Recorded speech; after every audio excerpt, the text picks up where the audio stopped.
17 अगस्त को सावन के महीने में जो सोमवार है उस दिन नाग पंचमी, उस दिन नील निधि का प्रयोग करिए। आप कितने भी, हम तो यहां तक कहेंगे जितने ठेले चलाने वाले, जितने भी हैं जो कहीं ना कहीं किसी ना किसी रूप में कर्ज में डूबे, परेशान हैं, दुकान नहीं चल रही, व्यापार नहीं चल रहा, परेशानी हो गई, कोई ने जमीन पर कब्जा कर लिया, कोई ने कुछ कर लिया, कोई ने कुछ कर लिया, जितने हैं सब करो। और एक नील पुष्प सावन के महीने में जब सोमवार पड़े, सोमवार के दिन नाग पंचमी पड़े, नाग पंचमी के दिन जो नील पुष्प भगवान शिव को कमल का समर्पित कर देता है और उसी कमल के पुष्प को नील निधि के रूप में लेकर आ जाता है, उसके पास में कभी जिंदगी में ना अष्ट सिद्धि की कमी होती है, ना नवनिधि की कमी होती है, उसका वैभव बढ़ता। जितने संसार के लोग कर्जे में हैं, भले तुम्हारा बैंक का कर्जा हो, लोन का कर्जा हो, चाहे तुमने दुनिया में कहीं से भी कर्जा ले रखा हो, एक बार अभी 17 अगस्त को पड़ेगी, सोमवार को नाग पंचमी, 17 अगस्त, 33 वर्ष में ये 7वीं बार आ रही, बहुत रुक रुक के आती है सोमवार के लिए, बहुत रुक रुक के, और ना जाने फिर अगला योग कब लगेगा। अगर मौका मिला है कर लो। और हमने यहां तक कहा यदि कमल का पुष्प ना मिले तो एक महाराज जी, एक पुष्प होता है वो नीले कलर का शंख जैसा होता है जो शिव जी को बड़ा प्रिय है। अगर मान लो तुम्हें नील कमल ना मिले, नील कमल प्राप्त ना हो, कहीं सरोवर तालाब में अभी बहुत बारिश हो रही है, कहीं जाना नहीं, नील कमल नहीं मिल रहा है, तो ये नीला पुष्प अगर आपको मिल जाए, एक बार नील निधि के नाम से शिव को समर्पित करना और बाबा को समर्पित कर कर उसी को वापस लेकर आना। बाबा मेरे घर में अष्ट सिद्धि नव निधि निवास करे, कृपा करना। 1 साल के अंदर आप सब पत्र में लिखकर भेजोगे कि आपको किसी के दरवाजे पर हाथ फेराने की जरूरत नहीं पड़ेगी, भगवान जो वैभव देगा वो देखते बनेगा। अगर आपने केवल नील निधि का मतलब होता है विश्वनाथ जी को, शंकर जी को, भोलेनाथ जी को, शंभुनाथ जी को, अगर सावन के महीने में सोमवार पड़ जाए, श्रावण के महीने का सोमवार पड़े और श्रावण के महीने के सोमवार के दिन, सावन के महीने के सोमवार के दिन अगर नाग पंचमी पड़ जाती है और भगवान शंकर को एक कमल आता है श्वेत, एक कमल आता है नीला, गुलाबी सा, हल्का सा नील वर्ण का, एक कमल हल्का सा नीला जैसा गुलाबी सा दिखता है, वो कमल यदि शिव जी को मात्र एक समर्पित कर दिया जाए, सावन के महीने के सोमवार को पड़ने वाली नाग पंचमी के दिन अगर वो नील निधि के नाम से, हे भोले बाबा आपके जीवन की सारी जितनी निधियां हैं वो नील निधि में समाहित है, और उस नील निधि के भाव से मैं ये कमल दल आपको दे रहा हूं और बाबा को समर्पित कर कर वो कमल दल भगवान शंकर के मंदिर से लेकर आ जाओ, जिंदगी में कभी भूखे नहीं रहना पड़ेगा, सारी निधियां तुम्हारे पास में होगी, सारी सिद्धियां तुम्हारे पास में। वो नील निधि 33 वर्ष में बाबा जी, 33 वर्ष में 6 बार सावन के सोमवार को नाग पंचमी पड़ी है। 33 वर्ष, एक पड़ी थी 96 में, एक पड़ी थी 99 में, एक पड़ी थी 2012 में, एक पड़ी थी 2019 में, एक पड़ी थी 2023 में, और अब इस वर्ष भी 2026 में सावन के सोमवार को 17 तारीख को बाबा की ये शिवरात्रि फिर पड़ रही है, वापिस नाग पंचमी पड़ रही है, वापिस नाग पंचमी पड़ रही। सावन के सोमवार पर पड़ने वाली नाग पंचमी को निधि पंचमी कहा जाता है, नील निधि पंचमी। भले वो नाग पंचमी है पर वो इतनी निधि दे देती है। क्यों कहते हैं महाराज, आपने देखा होगा चंद्र ग्रहण, सूर्य ग्रहण होते हैं तो लोग शंकर जी के मंदिर में बैठकर तप करते थे, अघोरी तप करते थे, साधना तप करते थे। अब ये संसार का मनुष्य कोई अघोरी तो है, संसार का मनुष्य अघोर व्रत तो धारण करता नहीं है, संसार का मनुष्य तो बेचारा घर में डूबा रहता है, परिवार में डूबा रहता है, काम में डूबा रहता है, तो इसको निधि कैसे प्राप्त हो, इसको वो हीरा कैसे मिल जाए, इसको वो फल कैसे मिल जाए, तो उसके लिए स्वयं देवाधिदेव महादेव की कथा कहती है, स्कंद पुराण वर्णन करती है, शिव पुराण वर्णन करती है। सावन के महीने में जब सोमवार पड़े, सोमवार के दिन नाग पंचमी पड़े, नाग पंचमी के दिन जो नील पुष्प भगवान शिव को कमल का समर्पित कर देता है और उसी कमल के पुष्प को नील निधि के रूप में लेकर आ जाता है। उसके पास में कभी जिंदगी में ना अष्ट सिद्धि की कमी होती है, ना नवनिधि की कमी होती है। उसका वैभव वैभव। जितने संसार के लोग कर्जे में हैं, भले तुम्हारा बैंक का कर्जा हो, लोन का कर्जा हो, चाहे तुमने दुनिया में कहीं से भी कर्जा ले रखा हो, एक बार अभी 17 अगस्त को पड़ेगी, सोमवार को नाग पंचमी, 17 अगस्त, 33 वर्ष में ये 7वीं बार आ रही। बहुत रुक रुक के आती है सोमवार के, बहुत रुक रुक के, और ना जाने फिर अगला योग कब लगेगा। अगर मौका मिला है कर लो। और हमने यहां तक कहा यदि कमल का पुष्प ना मिले तो एक महाराज जी, एक पुष्प होता है वो नीले कलर का शंख जैसा होता है, जो शिव जी को बड़ा प्रिय है। क्या बोलते हैं उसको, शंख पुष्पी, क्या वो, नीलकंठ। हाँ, एक नीले कलर का होता है। अभी तो यहाँ पर है नहीं, हम प्रयास करेंगे आपको उसका दर्शन कराए। चढ़ा है, लाओ चढ़ा है, लाओ लाओ।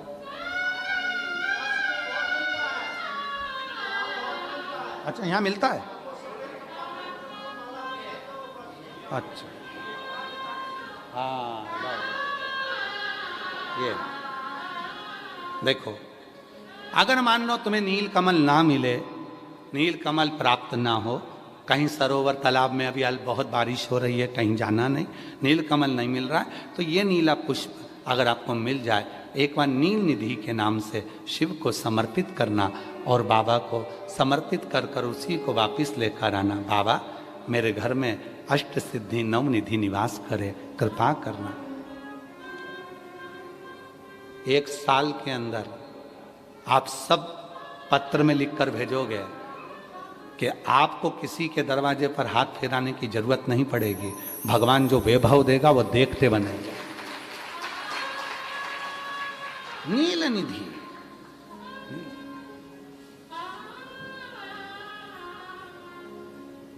कौन सा दिन है बोलो जरा, सावन के, जम के बोलो जरा, जम के बोलो। सावन के सोमवार पर यदि नाग पंचमी पड़े तो फिर हमें ना तो तप करना है, ना साधना करना है, ना कोई उपवास, ना कोई। और एक और चीज बड़ी सुंदर लिखी है महाराज, नील निधि, ध्यान दीजिएगा। यदि डॉक्टर ने कह दिया तुम्हारे शरीर में कोई गठान है, बहुत बड़ा कोई रोग हो गया है, ये छूट नहीं रहा है, बहुत तकलीफ में पड़े हुए हो और मिट नहीं रहा, तब शिव जी के शिवलिंग पर एक दुर्वा, दुर्वा का मुख हो जलाधारी की ओर जहाँ से पानी बहता, बेलपत्री, बेलपत्री का डंडी का मुख हो जहाँ से जल बहता जलाधारी की ओर, और 2 छोटी छोटी कटोरियों में यदि सावन महीने के सोमवार की नाग पंचमी पर अगर दूध चढ़ाया जाता है और उसको दूध चढ़ी हुई बेलपत्री और दुर्वा दोनों को लेकर आया जाता है, दुर्वा सुबह के समय द्वितीय दिवस में, जिस दिन चढ़ाओगे उस दिन नहीं, द्वितीय दिवस में उसको सुबह सुबह चबाकर खा लीजिए, और बेलपत्री को जिस कक्ष में आप सोते हैं उस कक्ष में उसको रख लीजिए, कहीं पर भी हमेशा के लिए। जो शरीर का रोग है वो धीरे धीरे मिटेगा ही, और 4 से 6 महीने के अंदर बड़े से बड़ा रोग सारी रिपोर्टें नील आकर सामने खड़ी हुई। ये कोई साधारण नहीं है। सावन महीने का सोमवार, उस दिन पड़ने वाली नाग पंचमी। आप सबको तो साधुता है, आपकी बार 17 अगस्त को पड़ रही है, और बाबा की कृपा से आपको ये कथा श्रवण करने को मिल गई नील निधि की। रोग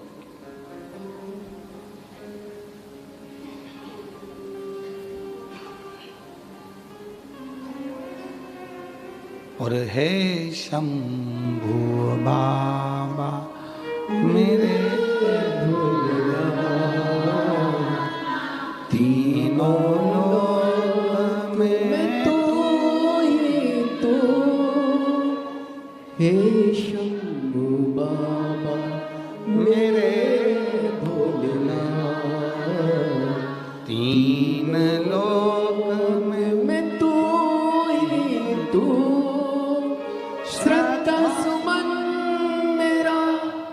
सुमन बेलपत्री जीवन भी अर्पण कर दूं। हे शंभु बाबा मेरे तीनों लोक में तू ही तू। हर जगह पर वही है, कथा वही है। जल भी आप चढ़ा रहे हो, दूध भी आप चढ़ा रहे हो, बेलपत्र भी चढ़ा रहे हो, पर तरीके अलग हैं। बाबा जी कई लोग कहते हैं कि हम तो पहले भी जल चढ़ाते थे, हम तो पहले भी बेलपत्र चढ़ाते थे, आप लोग भी चढ़ाते थे पहले भी जल, पहले भी बेलपत्र चढ़ाते थे, पहले भी पूजन करते थे। तो अब ऐसा क्या होने लगा कि अब लोग जल चढ़ाते हैं, अब लोग बेलपत्र चढ़ाते हैं और उनकी मनोकामना पूरी हो जाती है। हमको तो लग रहा था ऑनलाइन कथा है, पत्र नहीं आएंगे, पर यहां भी लोग पत्र लिया है। मतलब बाबा देता तो है, शिव कृपा तो करता है। तो पहले भी लोग जल चढ़ाते थे, पहले भी मंदिर जाते थे, फिर आज के जमाने में ऐसा लोग कहते हैं सीहोर वाले बाबा ने, पंडित प्रदीप मिश्रा जी ने ऐसा क्या कर दिया जो दुनिया के लोगों के काम होने लगे। हुआ कुछ नहीं। डॉक्टर पहले तुम क्या करते थे, मेडिकल से दवाई लाते थे, डायरेक्ट खा लेते थे, डॉक्टर के पास नहीं जाते थे पैसा बचाने के चक्कर में। अब तुम क्या करते हो, डॉक्टर के पास जाते हो, वो दवाई लिखता है, तरीका बताता है, इस दवाई को खाली पेट लेना, इस दवाई को सुबह लेना, इस दवाई को शाम को लेना, इस दवाई को दूध के साथ लेना, इस दवाई को पानी के साथ लेना, आधे कप में लेना इतनी, और फिर इसकी वजह से हिलाकर उसको ले लो। कौन बता रहा है, डॉक्टर। शिव महापुराण ने यही करा, सीहोर वाले बाबा ने यही करा। शिव कथा में बेलपत्री सब चढ़ाते थे, जल सब चढ़ाते थे, पर उसको चढ़ाने का जो तरीका है, बस वो आपने अपनी जिंदगी में उतार लिया और उसका फल मिलना प्रारंभ हो गया, उसका फल मिलना। अब लोग कहते हैं गुरुजी आपने बताया कि सावन महीने के सोमवार की पंचमी के दिन दुर्वा का मुख इधर रखना। कहाँ? जहाँ जलाधारी है, पानी जहाँ बहकर जाता है, शिव जी को चढ़ाया हुआ। बेलपत्री की डंडी का मुख उधर रखना जहाँ जल बहकर जाता है। क्यों?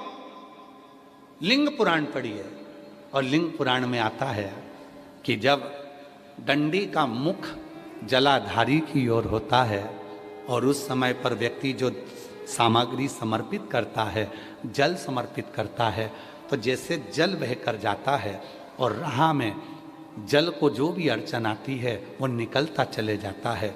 शिव जी के चढ़े हुए जल को जो मार्ग मिलता है, अगर डंडी का मुख जलाधारी की ओर कर कर हम जब जल या दूध चढ़ाते हैं तो हमारी जिंदगी के भी सारे रोग और दुख समाप्त होना प्रारंभ हो जाए। तरीके 33 वर्ष में 6 बार आई है सावन के सोमवार को नागपंचमी। पहली आई 96 में, दूसरी आई 99 में, तीसरी आई 12 में, 2012 में, फिर आई 2019 में, फिर आई 2023 में, और बाबा की कृपा से अब आई 2026 में। 17 अगस्त को पड़ेगी सावन के महीने में जो सोमवार है, उस दिन नागपंचमी। उस दिन नील निधि का प्रयोग करिए। आप कितने भी, हम तो यहाँ तक कहेंगे जितने ठेले चलाने वाले, जितने भी हैं जो कहीं ना कहीं किसी ना किसी रूप में कर्जे में डूबे, परेशान हैं, दुकान नहीं चल रही, व्यापार नहीं चल रहा, परेशानी हो गई, कोई ने जमीन पर कब्जा कर लिया, कोई ने कुछ कर लिया, कोई ने कुछ कर लिया, जितने हैं सब करो, और एक नील पुष्प, नील कमल के भाव से, नीला कमल मिल जाए तो ठीक है, नहीं मिले तो नील पुष्प जो अभी दर्शन कराया, बाबा जी बोले काशी में तो ये बहुत ज्यादा मात्रा में मिलता है, और लोग शिव जी को समर्पित कर, उस नील पुष्प समर्पित। अगर भोले बाबा का सहारा न होता, अगर भोले बाबा का सहारा न होता, तो दुनिया में कोई हमारा न होता, तो दुनिया में कोई हमारा न होता। अगर भोले बाबा का सहारा न होता अगर भोले बाबा, बोलो बोलो, सहारा न होता तो दुनिया में कोई हमारा, अगर है तो उसका सहारा है, उसका सहारा, उसकी कृपा है, उसकी करुणा, उसकी दया। अब आते हैं जिनके बच्चे एजुकेशन कर रहे हैं, पढ़ाई कर रहे हैं, कंपटीशन एग्जाम दे रहे हैं और उन बच्चों का सिलेक्शन नहीं हो रहा, ठीक है, पर जितने बच्चे करेंगे वो हमको पत्र जरूर लिखेंगे कि तुम्हारा हुआ कि नहीं। काशी से बोलकर जा रहे हैं और ये कथा केवल सीहोर वाला बाबा नहीं बाँच रहा है, ये कथा स्वयं विश्वनाथ बाँचने के लिए आए।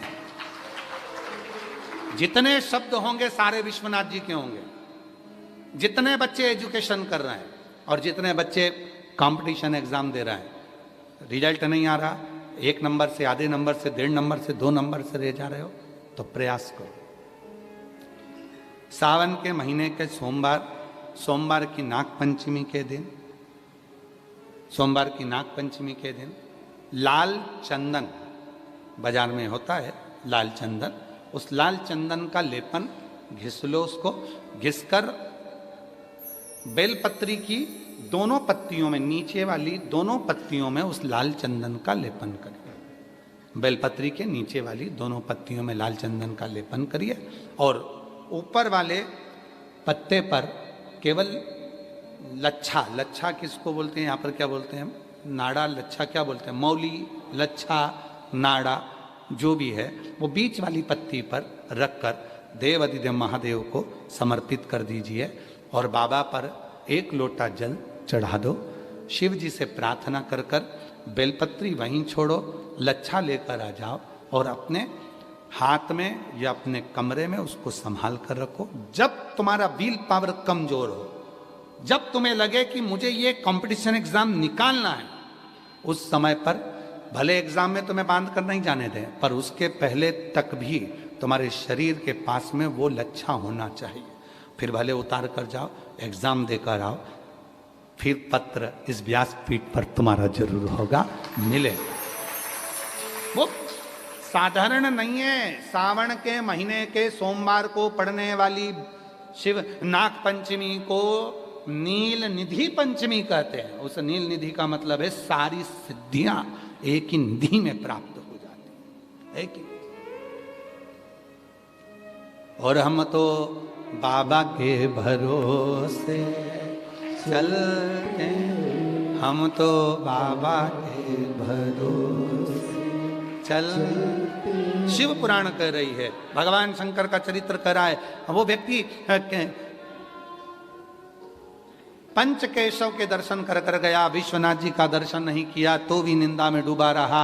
आखिरी में विश्वनाथ जी ने उसको देखा कि ये साधारण मनुष्य नहीं है, स्वयं नारायण का उपासक है, नारायण उसके लिए आए, ये मुझे मानता है इसलिए तुम्हारी ओर नहीं जा पाया, क्षमा करो इसकी गलती को, आप गले से लगा।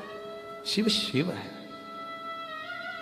शंकर शंकर है, और जिसके दिल में शिव होता है ना, वो कहीं ना कहीं क्षमा की मूर्ति होता है, क्षमा की मूर्ति। आप देखिए अभी जंतर मंतर पर कितना आंदोलन हुआ, उसमें कितनी कितनी गालियां दी गई, उसके बाद भी हमारे भारत सरकार के यशस्वी प्रधानमंत्री जी ने, नरेंद्र भाई मोदी जी ने सबको क्षमा की, क्योंकि शिव क्षमा की मूर्ति। जिसके दिल में शिव है ना, वो क्षमा तुरंत देता है। ठीक है, हो गया ना गलती, जान दो, आग लगे बस्ती में, अपन रहो मस्ती में, क्या किसको रोई है, चादर तान के सोई है, क्या उसके लिए रोना, बार बार बार बार विचार करना, क्या विचार करना उसका। अपन तो शिव तत्व की ओर जाए, भगवान शंकर शिव तत्व है। तो गंगा जी के मन में यह भाव प्रकट हो गया कि मैं संसार के लोगों का उद्धार करती हूं, मैं संसार के लोगों का उद्धार कर रही हूं, मैं संसार के लोगों का कल्याण कर रही हूं। पर शिव जी ने देखा कि गंगा भीतर से थोड़ा सा अभिमान लेकर आ गई है, थोड़ा सा। और वो तिल मात्र भी जो अभिमान होता है, तिनके के बराबर भी जो अहंकार होता है, वो व्यक्ति को बर्बाद कर देता। एक रत्ती का भी अहंकार यदि आपके अंदर है तो वो बर्बाद कर देता, वो नष्ट करने वाला। काया का, माया का, वैभव का, सत्ता का, कुर्सी का, पद का, प्रतिष्ठा का, यश का, यह अभिमान हमें बर्बाद कर देता। शिव जी के परम भक्त बनने वाले को सबसे पहली चीज चाहिए कि अपने भीतर के अहंकार को समाप्त करे। कामदेव ने क्या कह दिया था? किसकी समाधि तोड़ने की बात करते हो? शिव की। वो मेरा साड़ू भाई है, मेरा रिश्तेदार है, मैं रति का पति हूं तो वो सती का पति है। ससुर भी उसको नहीं गिनता। ये शब्द थे कामदेव जी के। कामदेव जी कह रहे हैं कि स्वयं दक्ष प्रजापति भी नहीं गिनता शिव जी को। देखो, एक बोलने का तरीका होता है कि दक्ष प्रजापति भी नहीं गिनते, तो उसमें एक समर्पण हो गया, सम्मान हो गया। पर जब शब्द आया कि दक्ष प्रजापति भी नहीं गिनता, तो वो शब्द अहंकार का आ गया। ते और ता दोनों में अंतर है, दोनों में अंतर।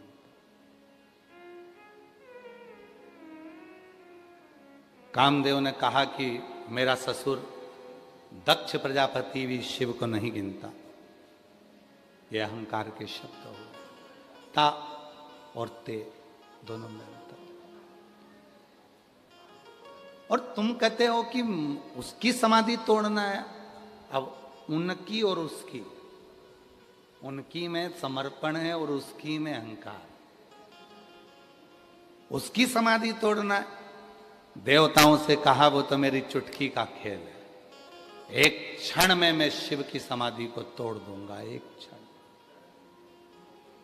एक क्षण में शिव की समाधि तोड़ दूंगा। और महाराज अहंकार रखकर कामदेव गए, और जो कामदेव जी अहंकार रखकर गए और तीक्ष्ण तीक्ष्ण बाण छोड़ते रहे, छोड़ते रहे, छोड़ते रहे, शिव की समाधि को नहीं तोड़ पाए। तो गुरुजी, हमने तो कथा में सुना है कि कामदेव भस्म हो गया, शिव जी का नेत्र खुल गया, समाधि टूट गई। जिन्होंने शिव महापुराण की कथा को नहीं सुना, जिन्होंने शिव महापुराण की कथा को नहीं पढ़ा, जिन्होंने स्कंद पुराण के काशी खंड को, अवंतिका खंड को, रेवा खंड को नहीं पढ़ा, वो इस तरह की बात करते हैं कि शिव जी की समाधि को कामदेव ने तोड़ दिया। वो ये बात करते हैं, पर सत्य बात क्या है? शिव जी नेत्र बंद कर कर बैठे हुए थे, समाधि में लीन थे, और उनकी धर्म पत्नी मां सती उनके हृदय में आकर बैठ गई और कहा, प्रभु, ए नाथ, ए प्रभु, मेरे पिता के अभिमान में मैं खुद जलकर भस्म हो गई। आज एक कृपा करिए, मेरी बहन का पति आपके सामने खड़ा है, रिश्तेदारी निभा दीजिए, थोड़ा सा सम्मान कर दीजिए। और शिव जी अपनी नेत्र को खोल लिए, और जो नेत्र खोले तो कामदेव को लगा कि मैंने समाधि तोड़ दी, पर भगवान शंकर ने रिश्तेदारी निभाकर कामदेव को समाप्त कर दिया। रिश्तेदारी महाराज, रिश्तेदारी बनाना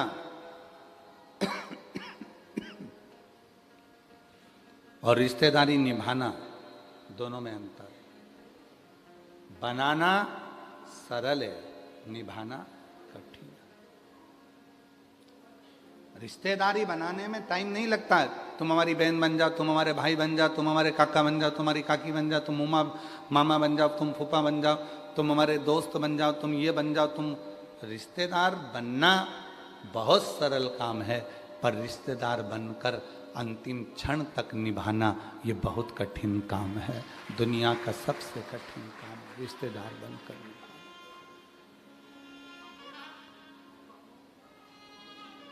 और जितने रिश्तेदार संसार के बनते हैं ये सब छूटने वाले होते हैं।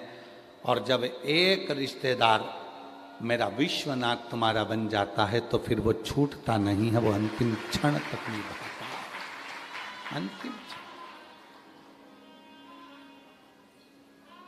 वो रिश्तेदार है। और वो रिश्तेदार जब विश्वनाथ स्वयं बन गए, शिव स्वयं बन गए, तो फिर तुम्हें नहीं निभाना है, अब उसको निभाना, वो निभाए। और अंत समय प्रभु आना पड़ेगा, वचन दिया तो निभाना पड़ेगा। आए ना आए प्रभु कुटुंब कभी ना, अंत समय प्रभु वचन दिया तो निभाना पड़ेगा। अंत समय प्रभु आना पड़ेगा। वो रिश्ता, वो नाता, वो कुटुंब, वो कबीला, संसार का जो रिश्ता है वो छोटा है, परमात्मा का जो रिश्ता है वो बड़ा है। और वो रिश्ता अगर एक बार जुड़ गया तो तुम्हारी जिंदगी के जितने टेंशन हैं वो सारे टेंशन देवाधिदेव महादेव के हो जाएंगे और तुम आनंदित हो जाओगे। बाबा जी, केदारखंड में ये कथा चल रही है, आपने वर्णन किया था। यह कथा केदारखंड के अंदर हो रही है, काशी के केदार गौरी जी का मंदिर है। विश्वनाथ जी की इस परिधि में केदार गौरी का मंदिर एक ऐसा मंदिर है जिसके लिए स्कंद पुराण में, काशी खंड में लिखा है कि जब केदार गौरी के मंदिर के अंदर हम 7 कदम चल लेते हैं तो 7 जन्म के अश्वमेध यज्ञ का फल एक ही क्षण में प्राप्त हो जाता है। एक क्षण में प्राप्त हो जाता। और जिस केदार खंड में कथा चल रही है, जिस केदार खंड में कथा चल रही है काशी के विश्वनाथ जी की कृपा से, केदार गौरी के उस केदार खंड में जो कथा चल रही है उसके लिए कहा गया कि व्यक्ति के जीवन के जो संचित पाप होते हैं, संचित पाप, कितना सुंदर वृत्तांत है। एक राहगीर काशी आया,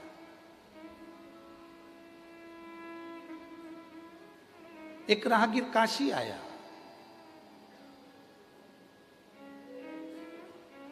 पूरी काशी में भ्रमण किया।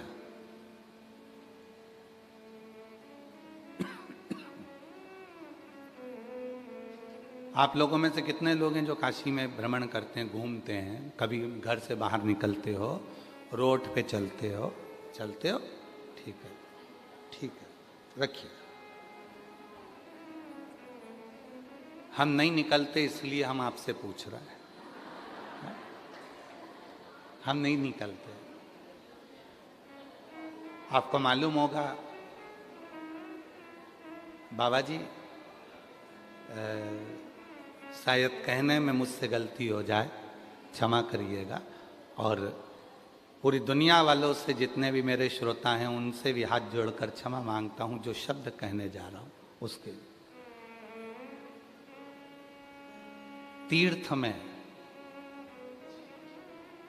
भजन करो, एक जगह बैठो, दर्शन करो, पर तीर्थ में व्यर्थ किसी गली मोहल्ले चौराहे पर ना घूमो। उसकी कथा चल रही है। हो सकता है हमारी बात का बुरा लग जाए किसी को। क्यों? ये केदार खंड की कथा कर रही है, केदार गौरी के मंदिर का प्रमाण कर रहा है। एक राहगीर आ गया, बहुत भक्ति वाला था, बहुत भजन वाला था, पर काशी में आने के बाद जिन गलियों में जाता था उन गलियों में ही कुछ ना कुछ बुराई ढूंढ लेता था। इतना कीचड़ पड़ा है, क्या देखा जा रहा है? विश्वनाथ जी की भूमि है, गंदी हो रही है, कचरा पड़ा है, पानी पड़ा है, रास्ते में कीचड़ हो रहा है, ये विश्वनाथ जी की भूमि है। तुम किसको कहना हो? किसको बोल रहे हो? विश्वनाथ जी को? विश्वनाथ जी को? विश्वनाथ जी की भूमि है, इतना कचरा हो रहा है। विश्वनाथ जी की भूमि है, ऐसा हो रहा है। विश्वनाथ जी की भूमि है, ऐसा हो रहा है।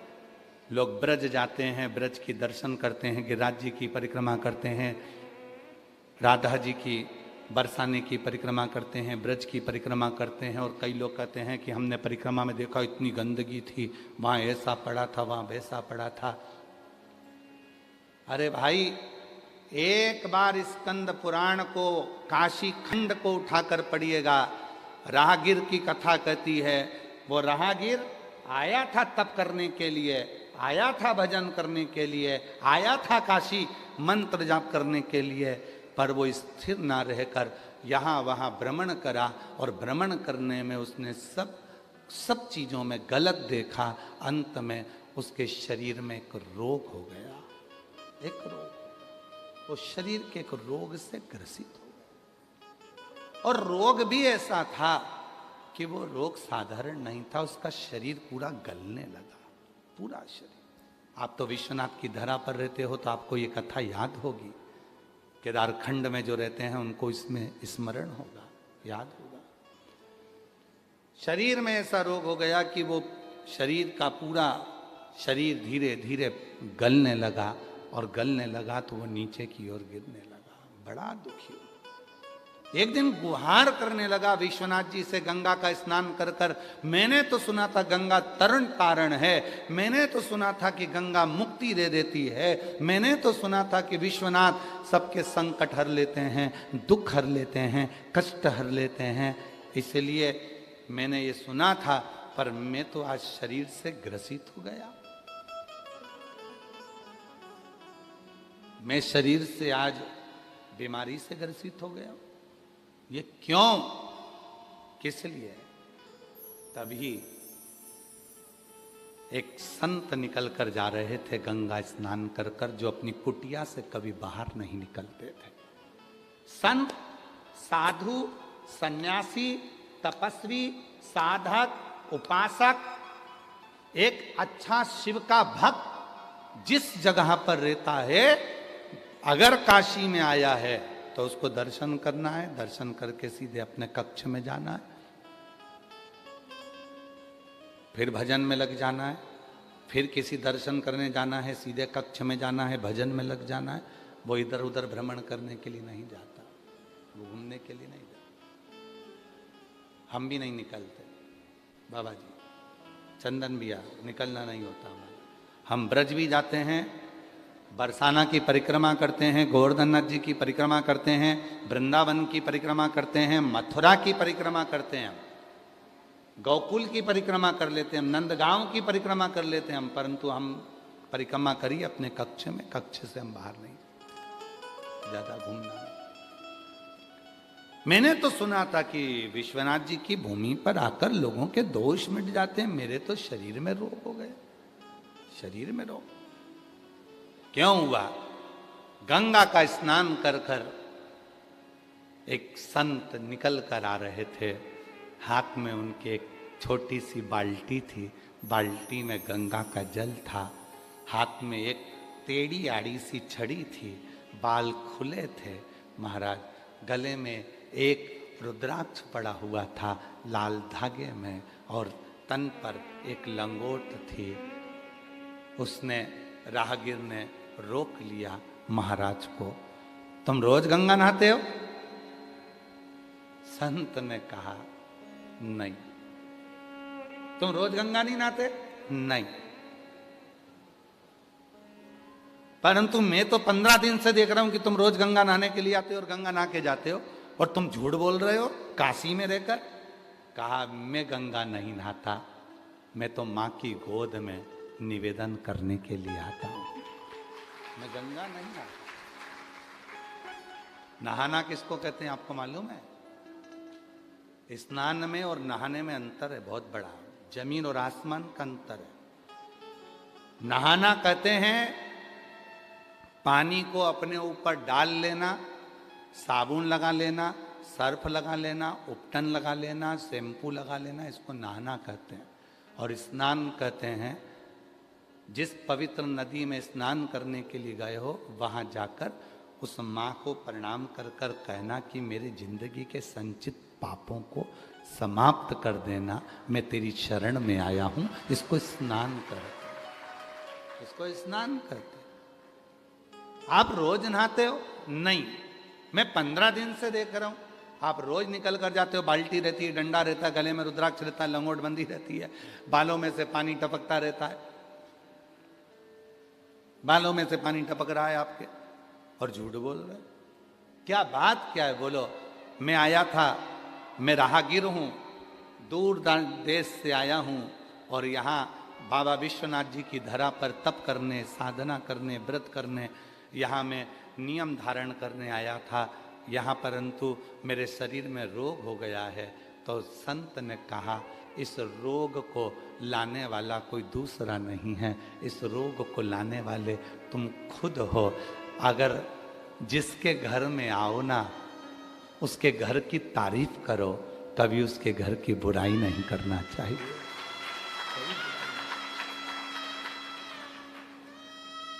जो काशी में रहकर अगर काशी की बुराई करें, जो अवंतिकापुरी में रहकर अवंतिकापुरी की बुराई करें, जो सीहोर नगरी में रहकर बाबा कुबरेश्वर की भूमि पर रहकर ही सीहोर की बुराई करें, जो सोमनाथ में रहकर सोमनाथ की बुराई करें, जो ब्रज में रहकर ब्रज की बुराई करें, जो अयोध्या में रहकर अयोध्या की बुराई करें, समझ लेना उनके बराबर संसार में कोई नरक भोगने वाला नहीं होगा, उनके जैसा कोई पापी नहीं होगा। आप अच्छाई देखो ना, अच्छाई देखो।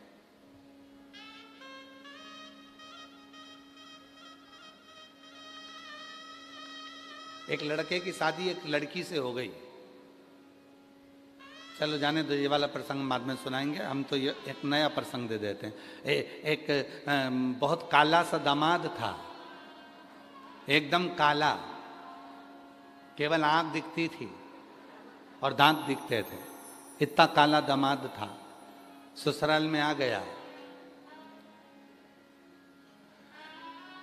सासू जी ने उसको श्रीखंड खिलाया, रबड़ी खिलाई, सब कुछ खिलाया, दूध भी खूब पिलाया।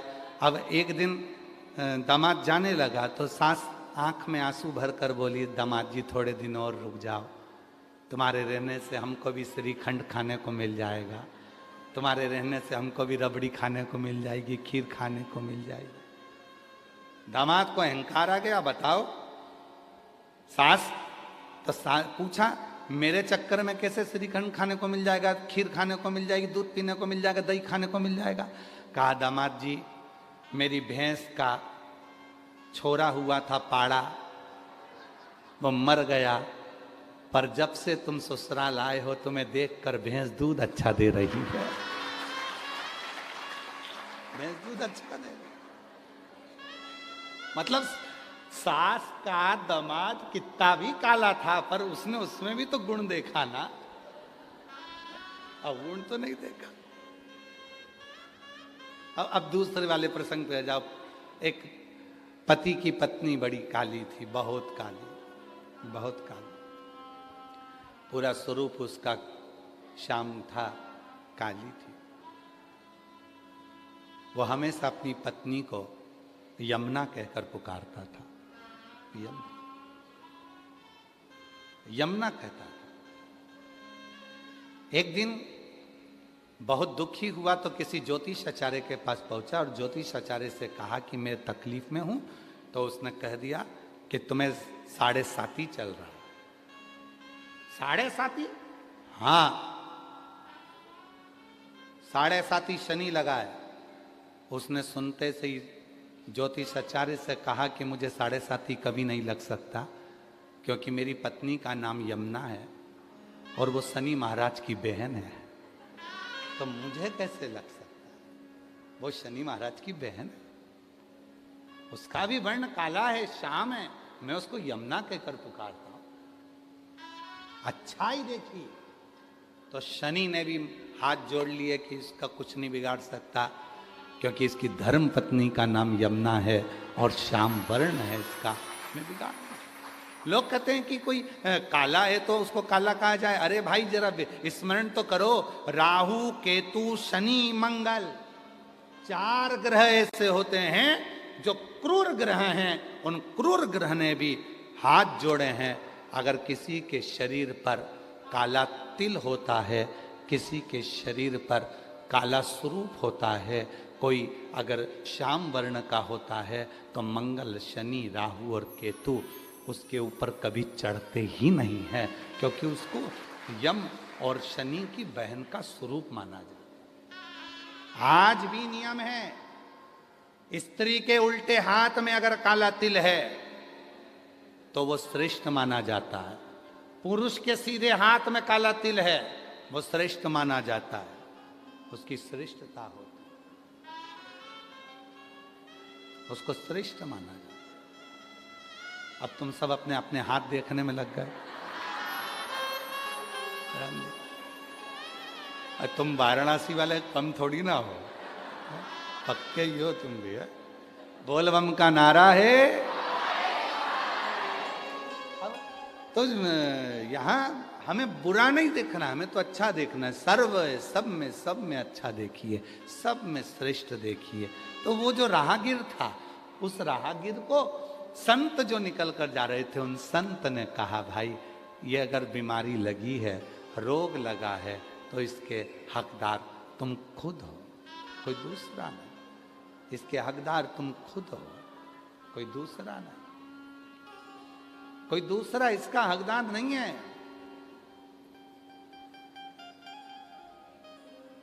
मैंने क्या गलती करी? तुमने एक गलती करी। क्या करने आए थे काशी में? भजन करने। क्या करने आए थे काशी में? साधना करने। क्या करने आए थे काशी में? शिव विश्वनाथ जी का भजन दर्शन करने के। क्या कर रहे हो? फिर वही वाली बात आ गई, हम तेरी दुनिया में आकर खो गए, हम तेरी दुनिया में आके खो गए, कर ना पाए हरि भजन और सो गए, कर ना पाए हरि भजन और सो गए।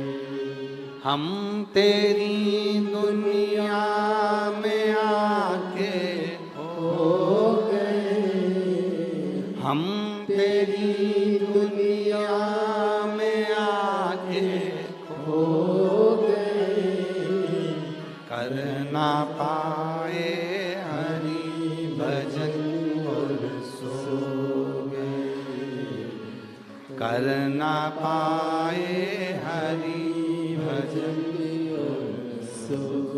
हम आए थे भजन करने के लिए, हम आए थे स्मरण करने के लिए, हम आए थे मंत्र जाप करने के लिए, हम आए थे नाम जाप करने के लिए, और खो गए। हाँ, काशी वालों से निवेदन है, ये कथा जो काशी के निवासी हैं उनके लिए नहीं है।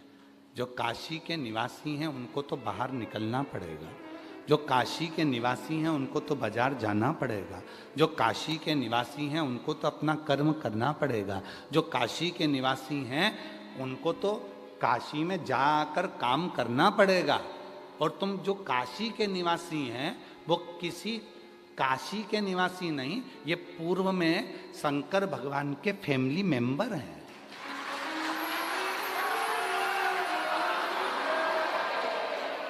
ये शिव के फैमिली मेंबर हैं, वरना तुम और काशी में रह लो, मुश्किल है, फालतू की बात। आप सब शिव जी के रिश्तेदार हो, पुराने पुराने। जितने काशी के निवासी बैठे हुए हैं सब देवाधिदेव महादेव के रिश्तेदार हैं, सब जितने भी हैं। और उसमें कोई भेद नहीं है, कोई कहे कि हम ब्राह्मण, हम क्षत्रिय, हम वैश्य, हम शूद्र, ना ना ना ना, सब जितने काशी के वासी हैं, काशी में रहने वाला, झाड़ू लगाने वाला, काशी में ड्यूटी करने वाला, काशी में पुलिस प्रशासन में रहकर सर्विस करने वाला, नौकरी करने वाला।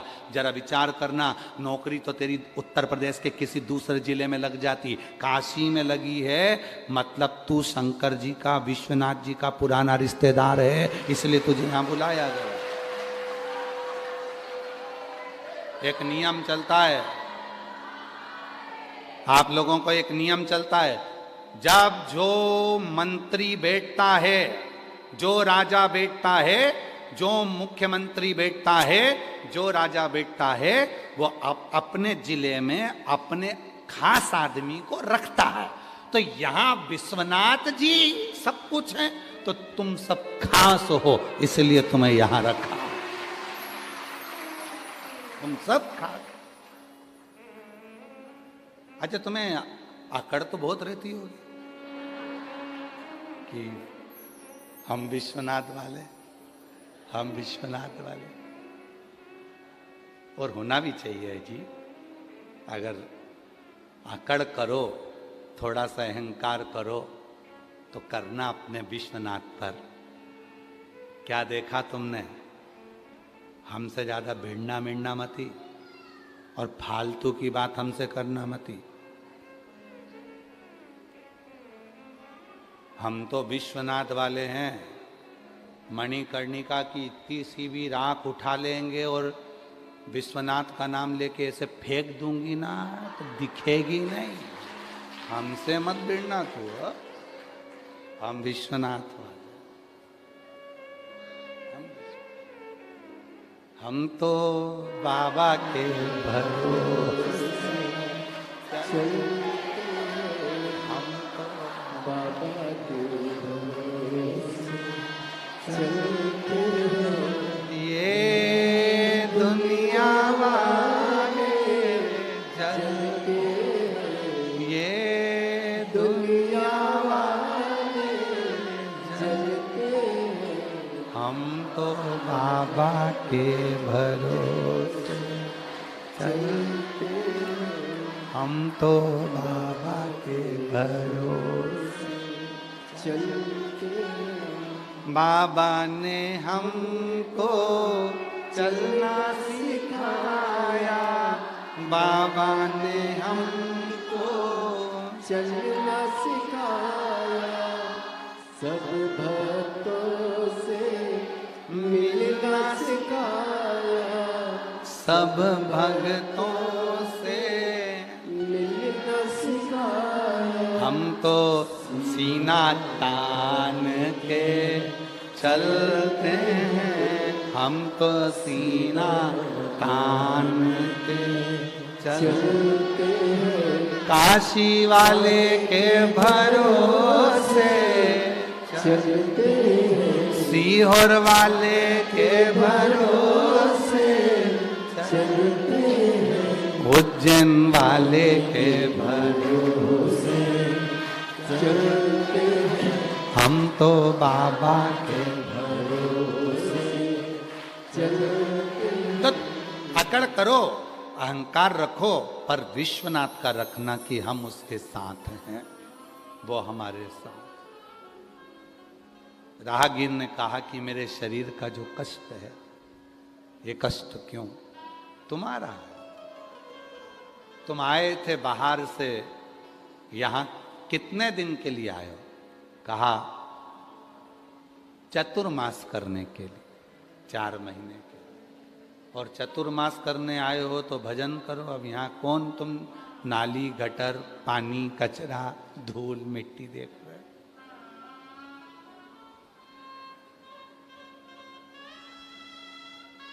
क्यों?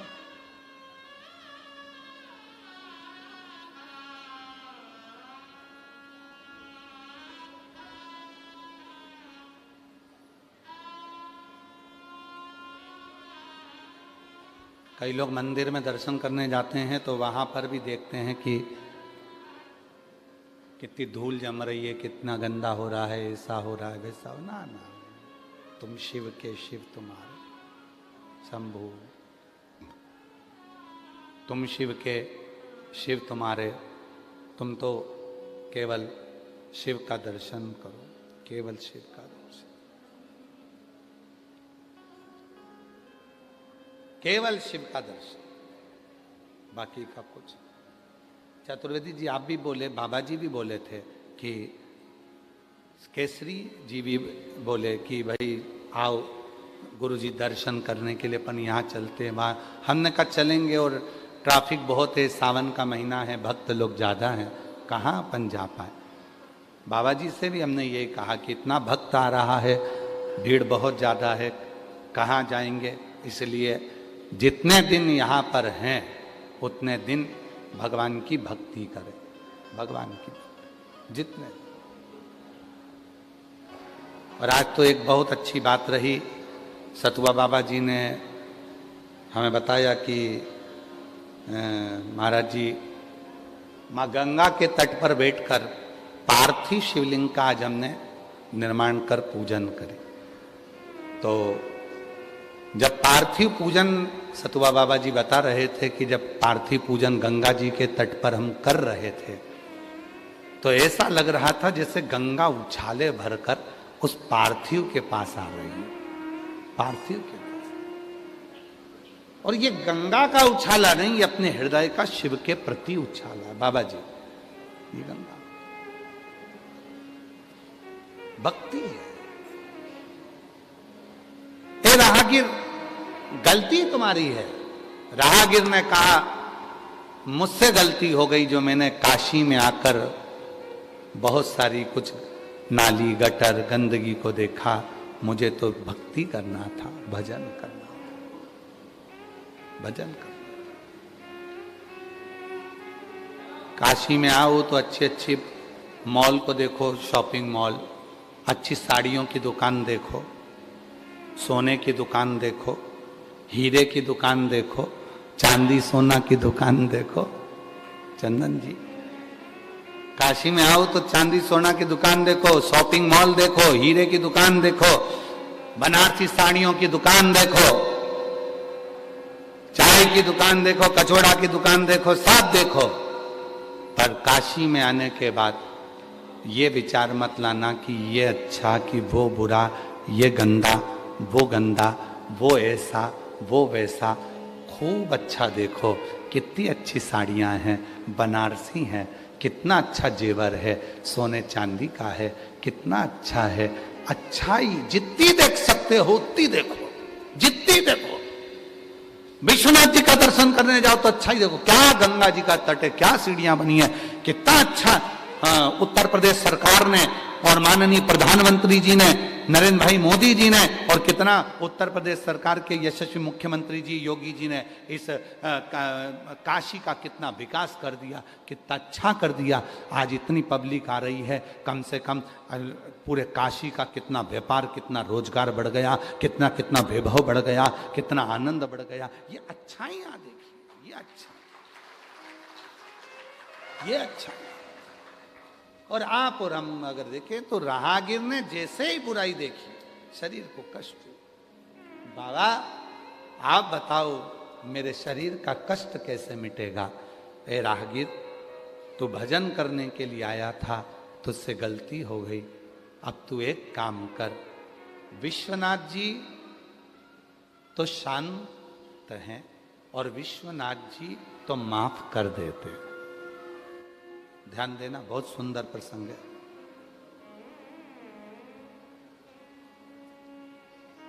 बहुत ध्यान देना जरा, बहुत सावधानी से, और बहुत अच्छी बात है। पूरा विश्व सुने इस बात को। विश्वनाथ जी शांत हैं, माफ कर देते। विश्वनाथ जी तो आपके और हमारे जैसे हैं। शिव कहाँ रहते हैं? ब्रह्मा ब्रह्मलोक में, विष्णु जी वैकुंठ लोक में, शिव मृत्यु लोक में। तो जो मृत्यु लोक में रह रहा है वो हमारे जैसा ही है। शिव जी के 3 नेत्र हैं तो अपने भी कितने नेत्र हैं? 3। अपने कितने नेत्र हैं? 3 है ना। हमारे भी 3 नेत्र हैं, आपके भी 3 नेत्र हैं, क्योंकि शिव जी के 3 नेत्र हैं।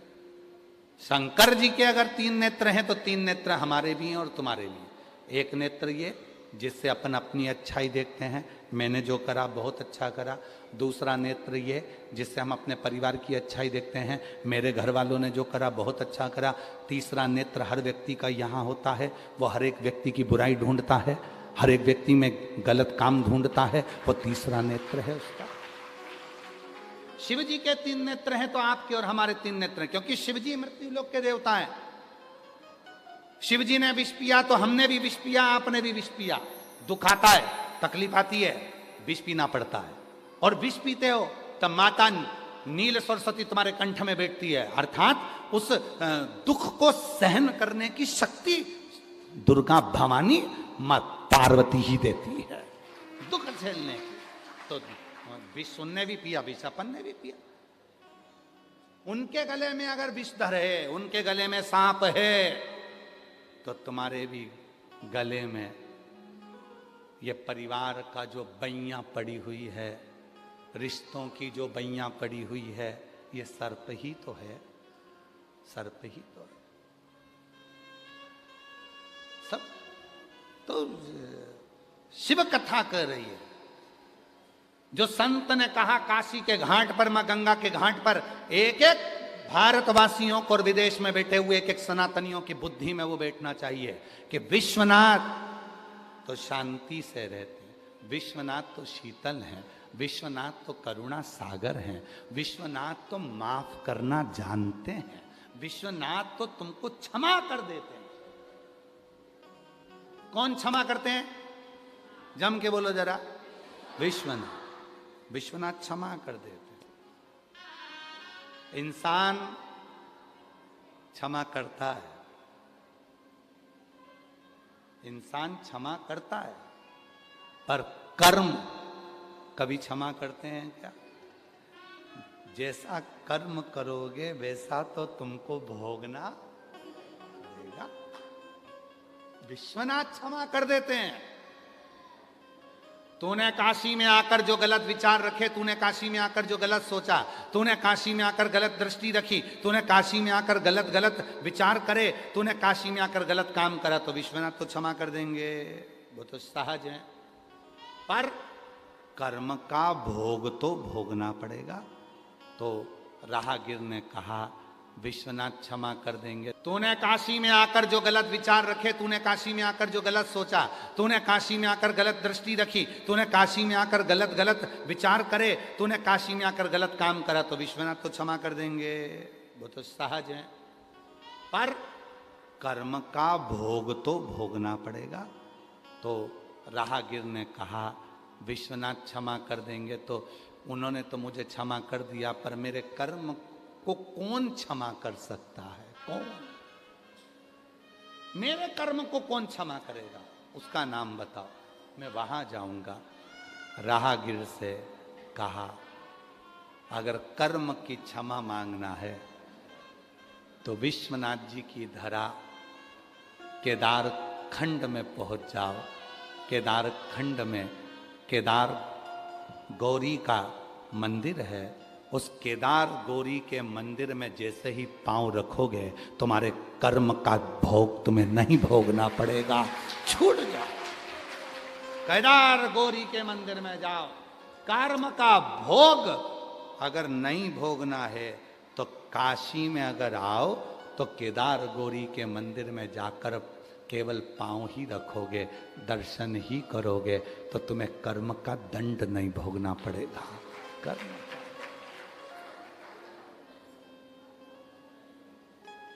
बोल गौरी केदारेश्वर महादेव की। उसने कहा तुम मैं केदार गौरी मंदिर चले जाऊं? जा। राहगीर गंगा का स्नान कर कर केदार गौरी के मंदिर की ओर बढ़ा। जैसे जैसे बढ़ रहा था वैसे वैसे शरीर ठीक होता जा रहा था, और जैसे ही मंदिर में प्रवेश करा वहाँ का जल लेकर जो आचमन करा पूरा शरीर ठीक हो गया। कर्म का भोग भोगना नहीं पड़ा, कर्म भोग से वो मुक्त हो गया। कर्म। अब सोचो काशी क्या है, और तो भी हम लोग भटके, तो भी स्मरण ना रहे। बाबा जी एक माता जी ने तो पत्र में लिखा कि हमारा निवेदन है, देखो पत्र में लिखा कि हमारा निवेदन है, भले तुम ऑफलाइन कथा मत करो पर हर साल सावन में ऑनलाइन ही कर दो, पर काशी तो आओ।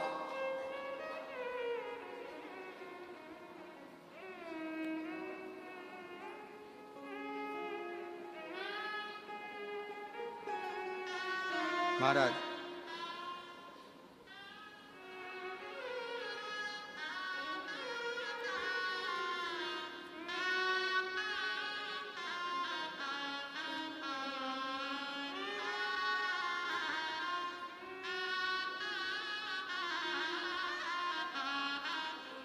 और एक ने तो लिख दिया कि सतुआ बाबा जी को हमारी भी उम्र लग जाए, और उसमें उम्र कितनी लिखी, जिसने लिखा, जिसने पत्र लिखा उसने अपनी उम्र कितनी लिखी, 82 साल।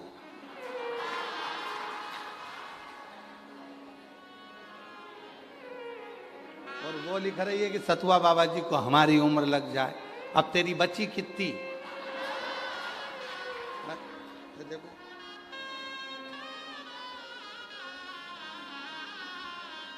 वो कहाँ गई।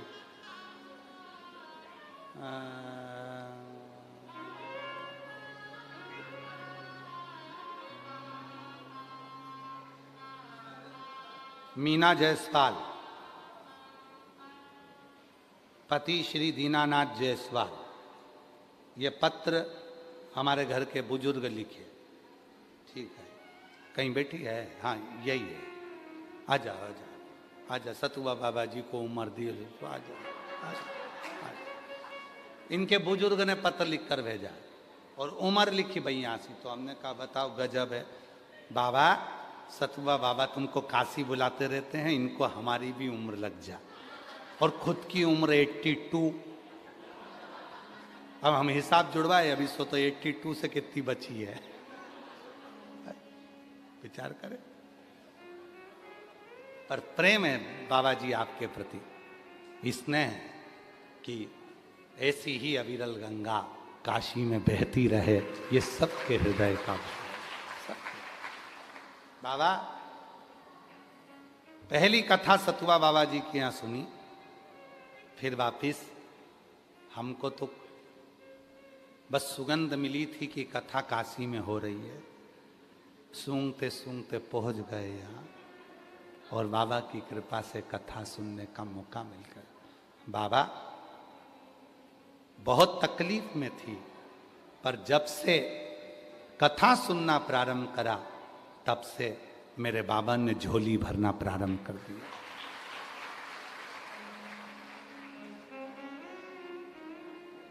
मेरे सतुआ बाबा जी हमारे भी हैं जी, हाँ पत्र में लिखा उन्होंने, मेरे सतुआ बाबा जी हमारे भी हैं। तो मेरे सतुआ बाबा जी कथा करवाए डोमरी में, जो हम लोगों का सौभाग्य था।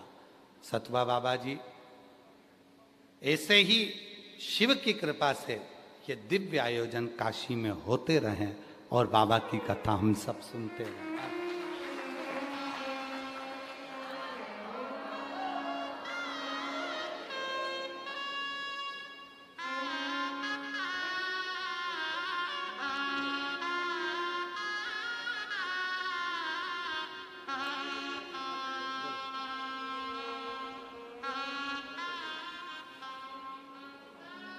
एक पत्र और है, बड़ा सुंदर आया है।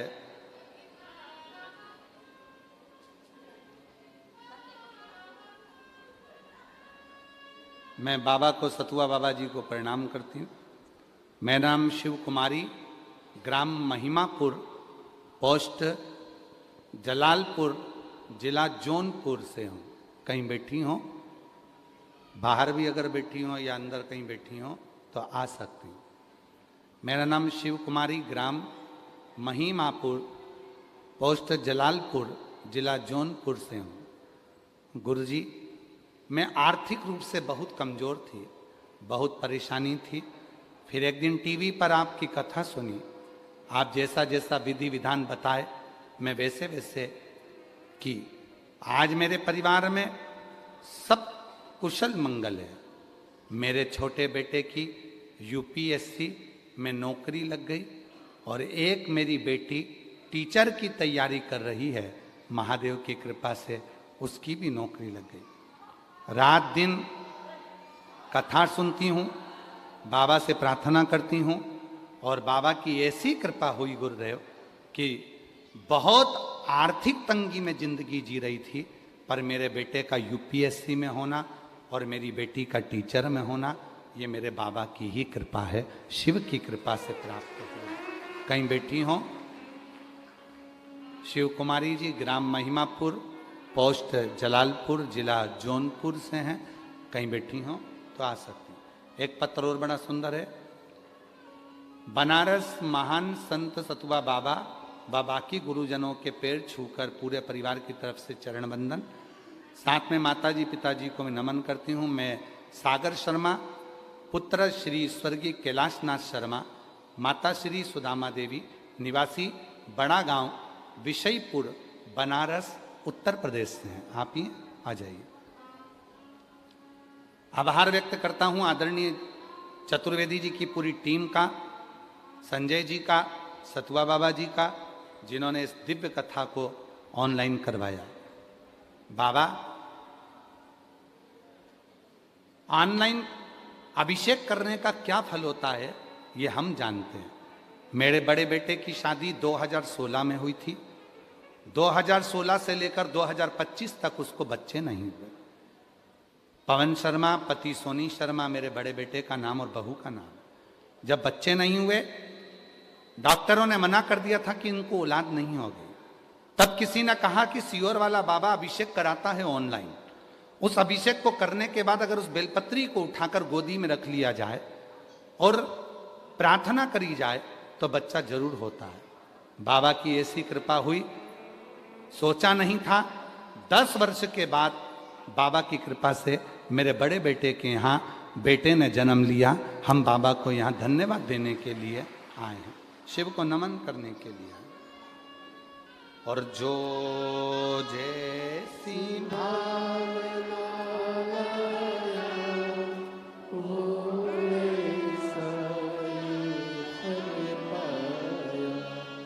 नहीं खाने से लौटाया वो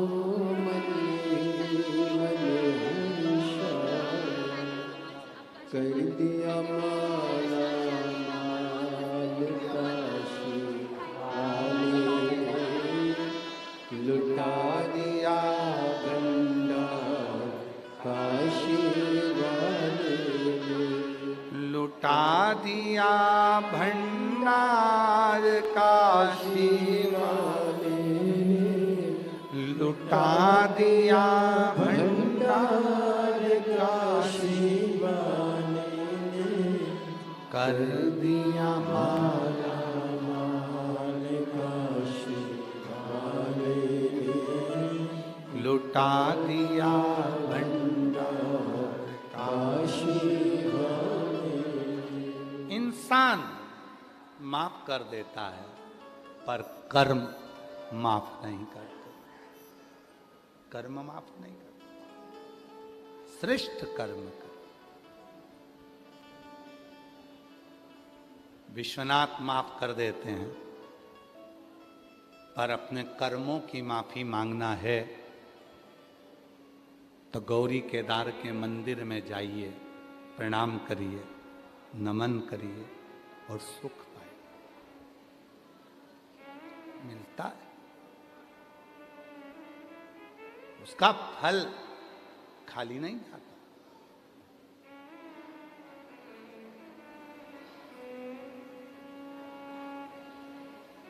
किसी को पानी पिलाया,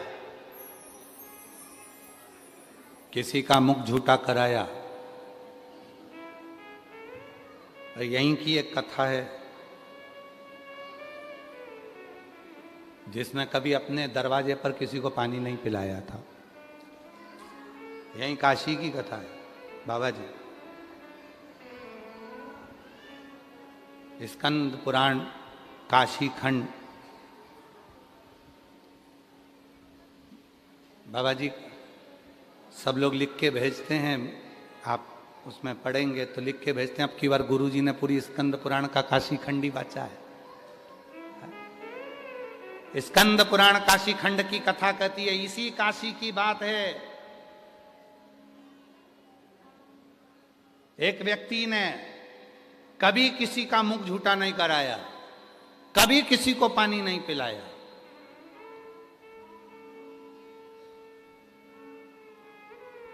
बहुत भगत आते काशी में, कभी उसने अपने दरवाजे पर, अपने ओटले पर भी किसी को बैठने नहीं दिया। अपने ओटले पर किसी को बैठने नहीं दिया, अपनी भूमि पर।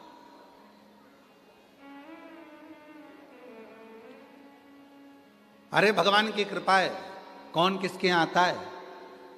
अगर आज वो तो हम साधुता दें आप सबको कि कहीं कृपा बाबा की हो गई, कौन आता है।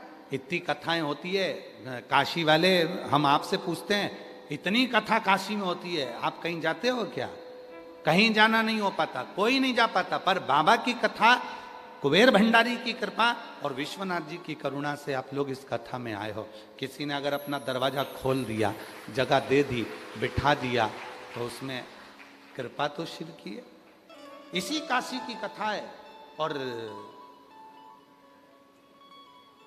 कपारदेश्वर महादेव की कथा है। कौन कौन गया है काशी में कपारदेश्वर महादेव।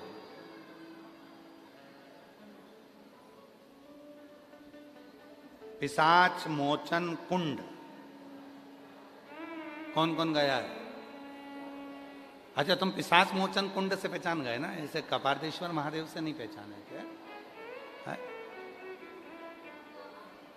यही है क्या है, बाजू में ही है। तो हर हर महादेव बोले जरा, कपारदेश्वर महादेव की। पिशाच मोचन कुंड, इससे तो पहचान गए ना तुम काशी वाले, ठीक है। अब तुम इस कथा को सुनो जरा, कितनी सुंदर कथा है। वर्णन किया, एक शंकुकर्ण नाम का एक ब्राह्मण था, रोज स्नान करता, रोज स्नान कर कर बाबा कपरदेश्वर का पूजन करता, जल चढ़ाता, स्मरण करता, रोज प्रतिदिन।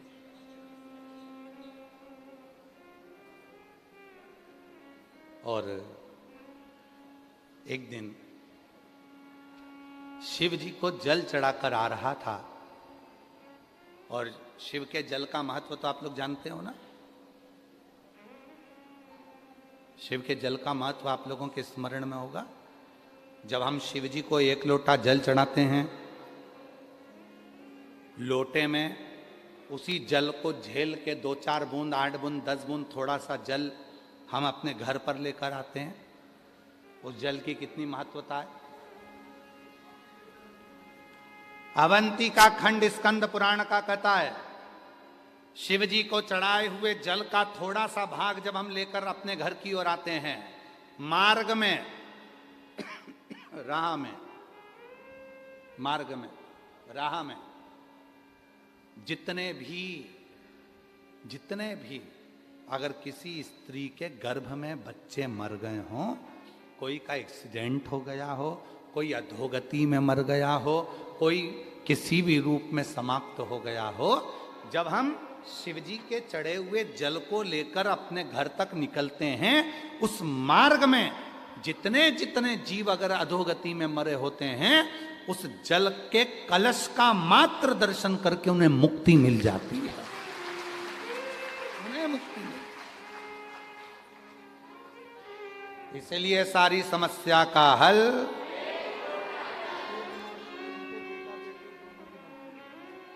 आपके बेटा यूपीएससी क्लियर करा और बेटी भी टीचर का जोरदार ताली बजाओ।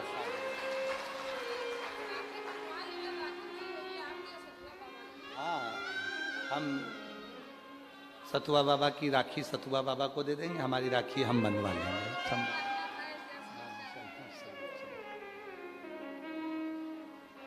बाबा आपका कर्ज ना रखे हैं सतुआ बाबा जी, राखी दी है जी ने कि हम सतुआ बाबा की राखी दी है।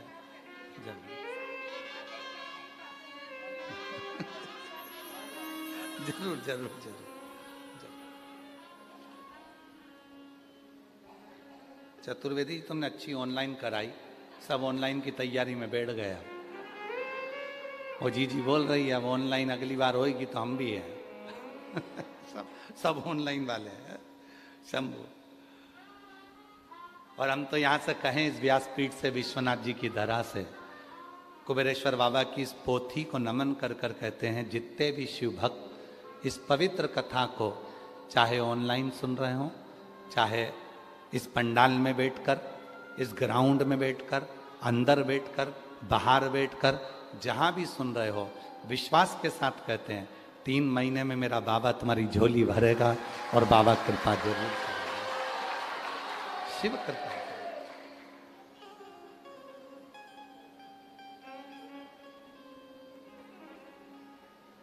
शंकुकर्ण निकल कर जा रहे थे जल चढ़ाकर शिव जी को, कपार्धेश्वर महादेव।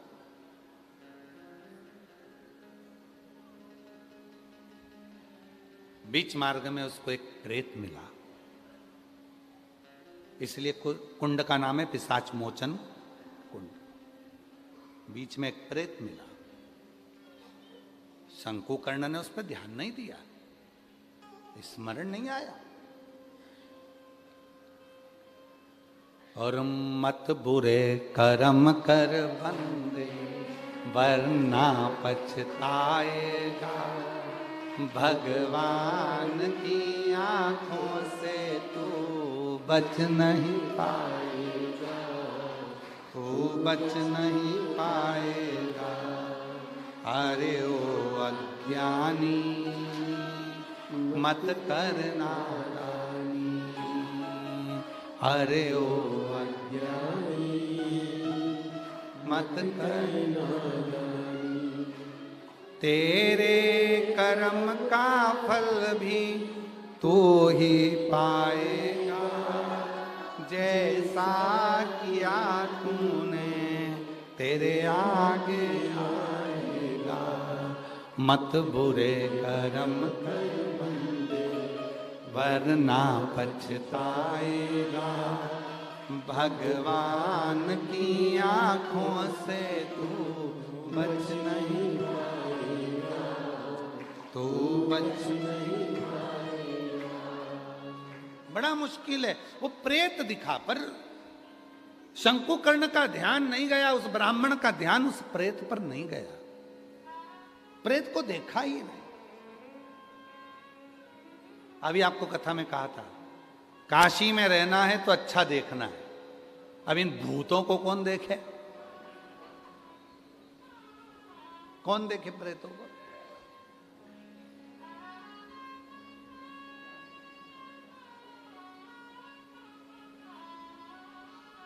ओके। हरि नैनों में भोला समाए गयो री, मुझे प्रेम का रोग लगाए गयो री। अब ये नैनों में शिव समा गया तो प्रेम का रोग लगा गया। प्रेम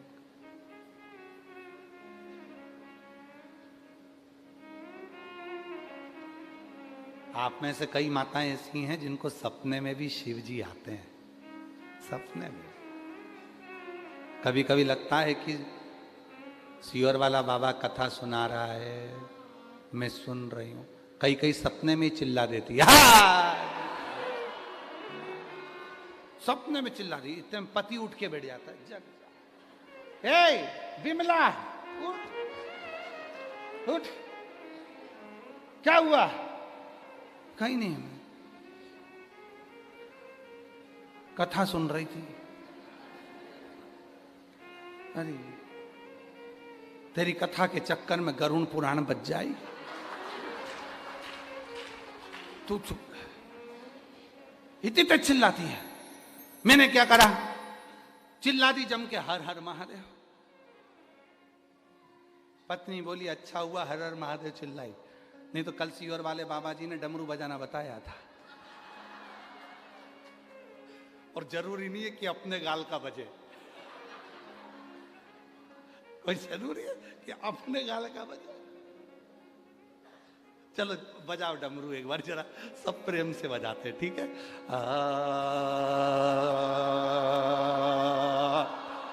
बहुत सुंदर, हर हर। अब कोई जरूरी है कि गल डमरू अपने ही बजे। सवेरे सवेरे पति मंदिर गया, पंडित जी से पूछा इसका कोई हल है क्या? तो पंडित जी ने कहा सारी समस्या का हल एक लोटा जल। कहते हैं जब रात में ज्यादा सपने आते हैं तो लोटा पानी का भर के सोते हैं। एक लोटा, वो एक लोटा जल सब दूर काम आता है। 10 लाख की गाड़ी में घूमने वाला भी एक दिन लोटे में भरा कर काशी आ जाता है। वो एक लोटा जल बड़ा भारी है। अब प्रेत को नहीं देखा, प्रेत को देखा ही। शंकुकर्ण तो अपने भगवत भजन में, शिव नाम में, भगवान की विरल भक्ति में बड़े आनंद के साथ चल रहे थे, बड़े आनंद के साथ अपनी भक्ति में डूबे हुए थे। कि पर्वत से भोले बाबा नीचे उतर आओ, पर्वत से ओ पर्वत से भोले बाबा नीचे उतर आओ, पर्वत से भोले बाबा नीचे उतर आओ, ओ पर्वत से भोले बाबा नीचे उतर आओ, पर्वत से भोले बाबा नीचे उतर आओ। ओ देर ना लगाओ भोला, देर ना लगाओ,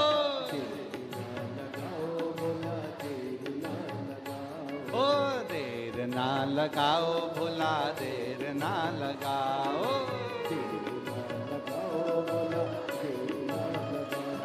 ओ पर्वत से भोले बाबा नीचे उतर आओ, पर्वत से भोले बाबा नीचे उतर आओ, ओ पर्वत से भोले बाबा नीचे उतर आओ, पर्वत से भोले बाबा नीचे उतर आओ। ओ देर ना लगाओ भोला, देर ना लगाओ, ओ भोले के लान मैंने गंगा जल मंगाया,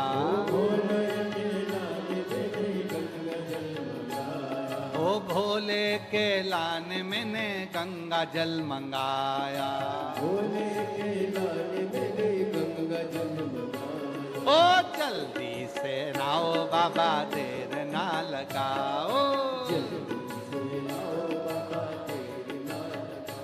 ओ जल्दी से नहाओ बाबा, देर ना लगाओ,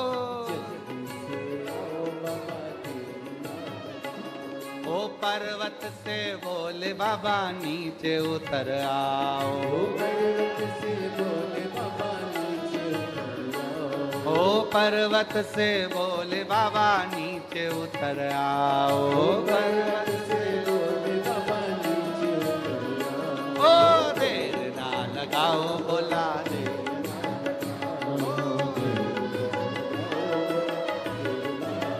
शंभो।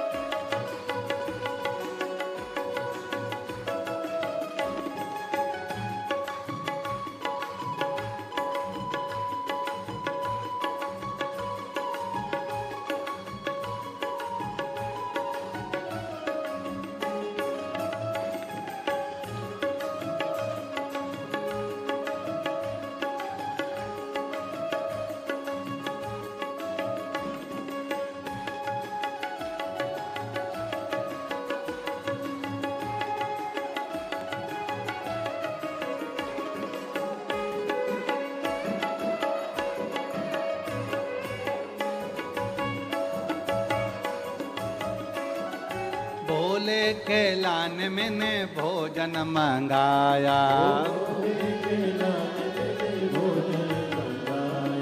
भोले के लान मैंने भोजन बनाया। ओ जल्दी से आओ बाबा देर ना लगाओ, ओ जल्दी से खाओ बाबा देर ना लगाओ। ओ पर्वत से बोले बाबा नीचे उतर आओ,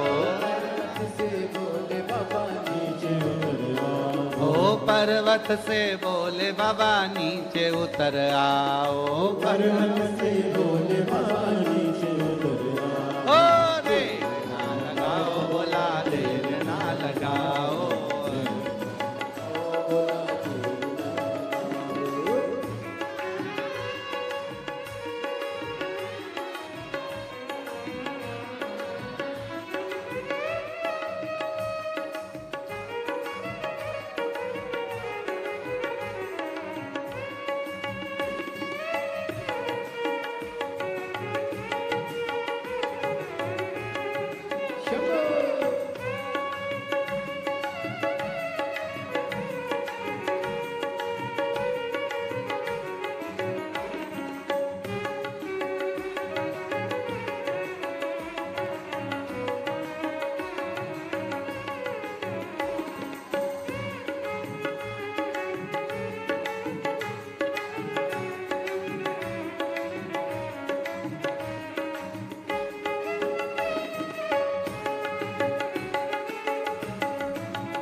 भोले के लान मैंने सेजवा बिछाया, भोले के लान मैंने सेजवा बिछाया, ओ भोले के लान मैंने सेजवा बिछाया, भोले के लान मैंने सेजवा बिछाया। ओ जल्दी से आओ बाबा देर ना लगाओ, जल्दी से आओ बाबा देर ना लगाओ, ओ जल्दी से आओ बाबा देर ना लगाओ।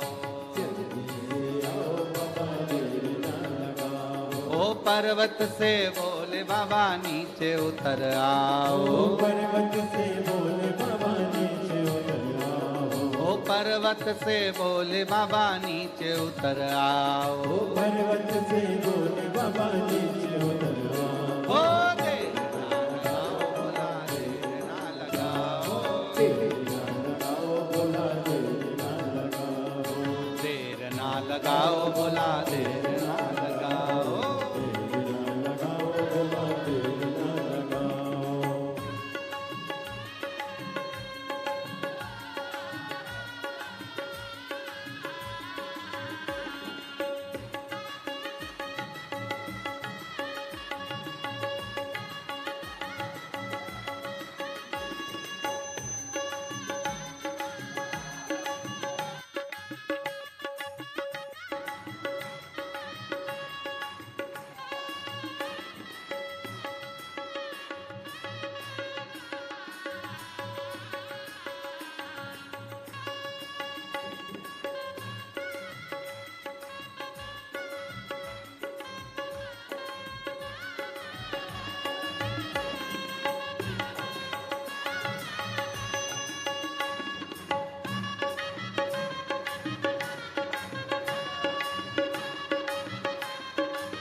लगाओ भोला देर ना लगाओ,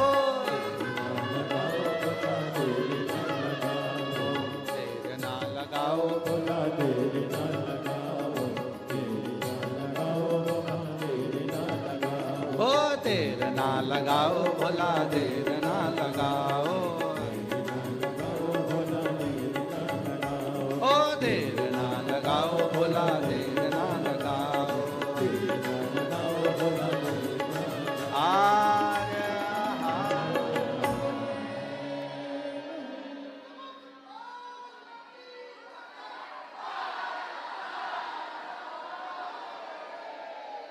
अपने स्थान पर बैठकर बाबा को अपने मन का भाव करिए, प्रार्थना करिए, विनय करिए, निवेदन करिए, विनती करिए। जहाँ जगह मिले वहाँ बाबा को अपने मन का भाव कहो, प्रार्थना करो, निवेदन करो, विनय करो, विनती करो। हृदय से बाबा को अपने मन का भाव कहिए, प्रार्थना करिए, निवेदन करिए, विनती करिए, विनय करिए। ये कथा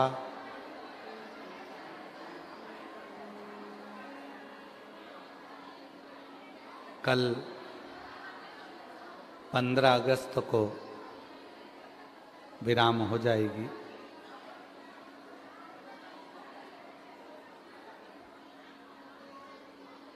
पंद्रह अगस्त को ये कथा कल विराम होगी। कल कथा का समय काशी में तो सुबह 8 बजे से 11 बजे तक रहेगा और टीवी पर कथा का समय दोपहर में 1 बजे से 4 बजे तक ही कथा का समय रहेगा। कल कथा का विराम दिवस है। जितने भी शिव भक्त ऑनलाइन कथा को अपने अपने घरों में रहकर सुन रहे हैं, भाव से 1 बजे से 4 बजे तक कथा का लाभ लें।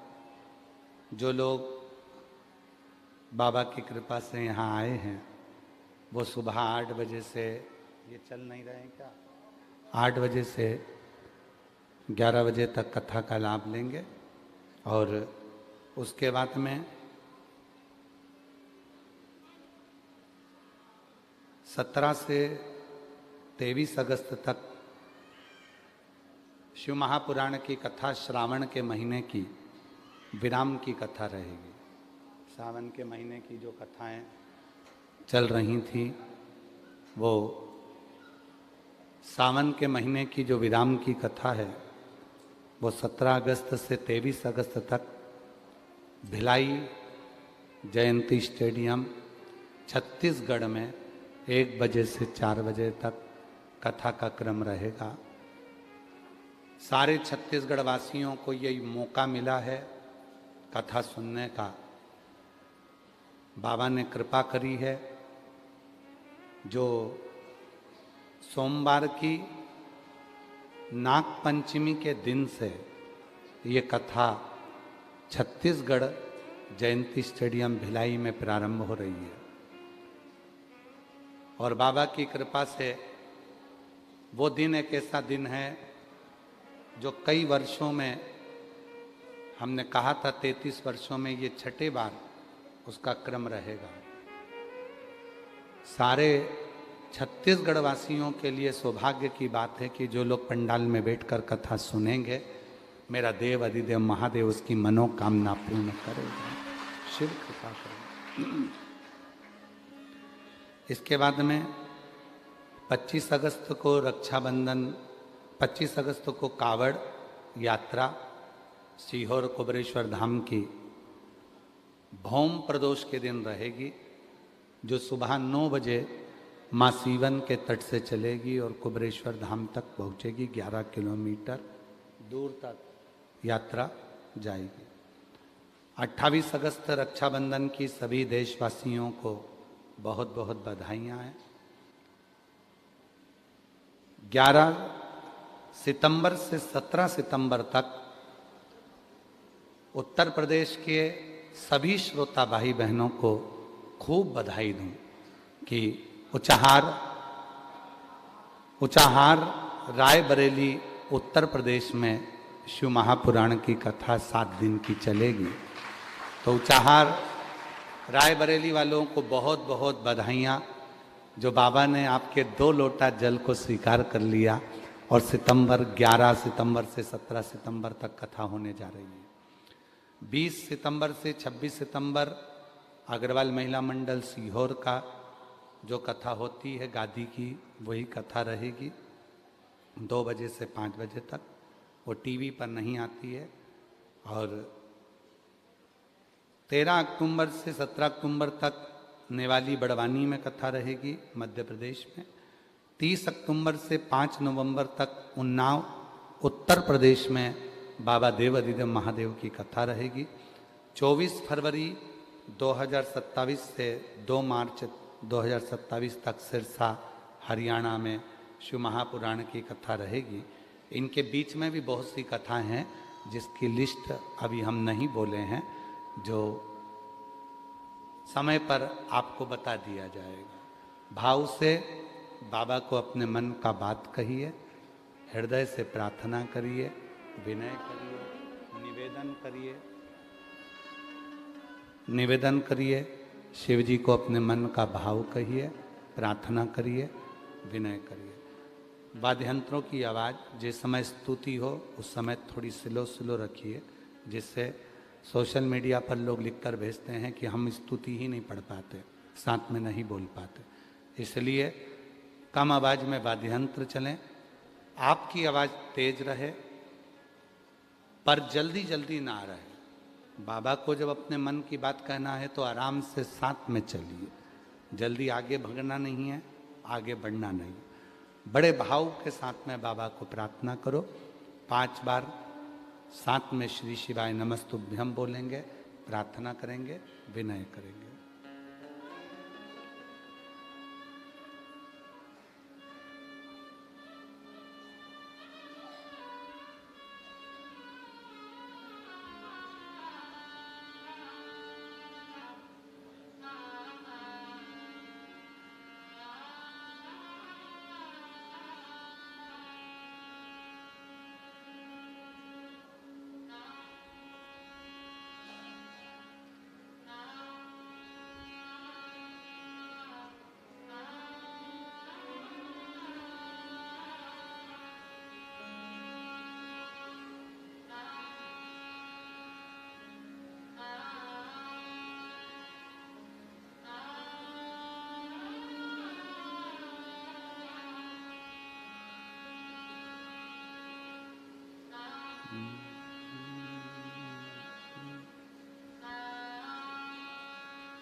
श्री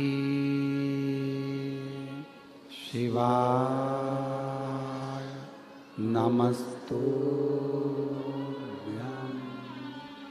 श्री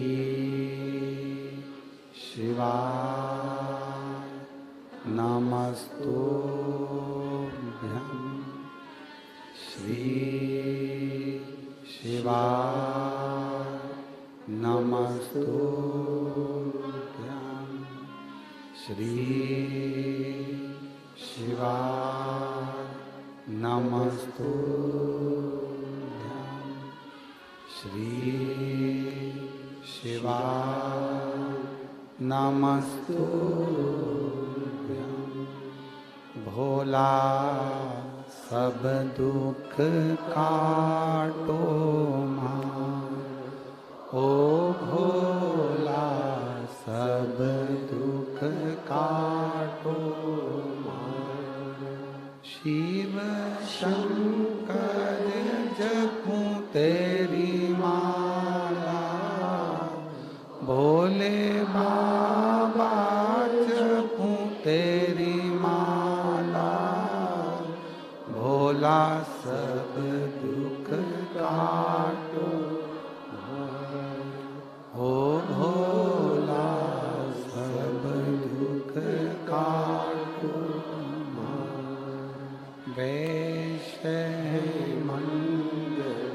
मंगलकारी वैश्य है मंगलकारी शमशान वासी हमारा शमशान वासी हमारा हो सब दुख काटो भारा ओ सब दुख काटो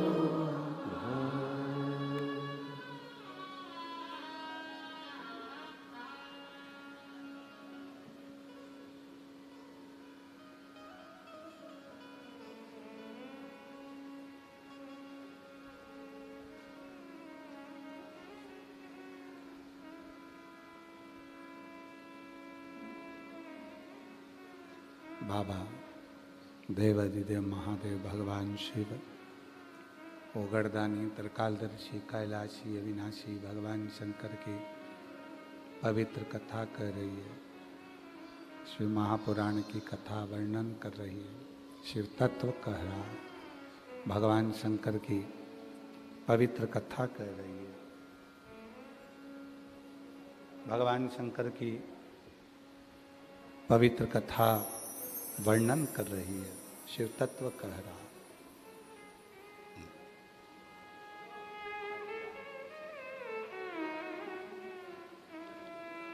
हमारे बीच में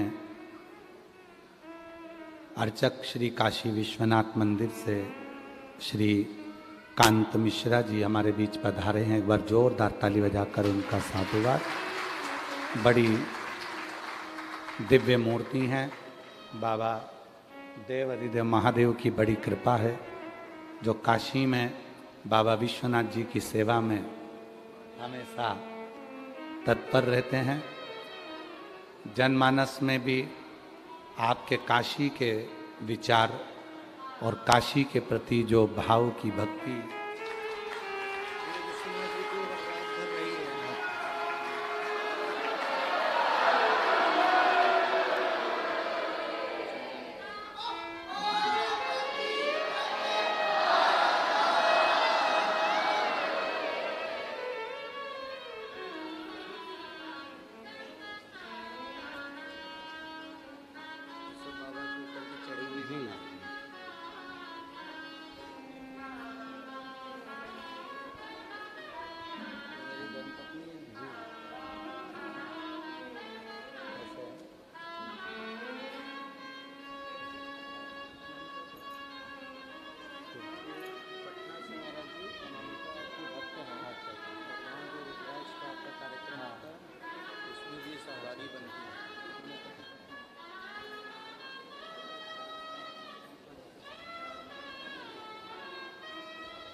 एक बार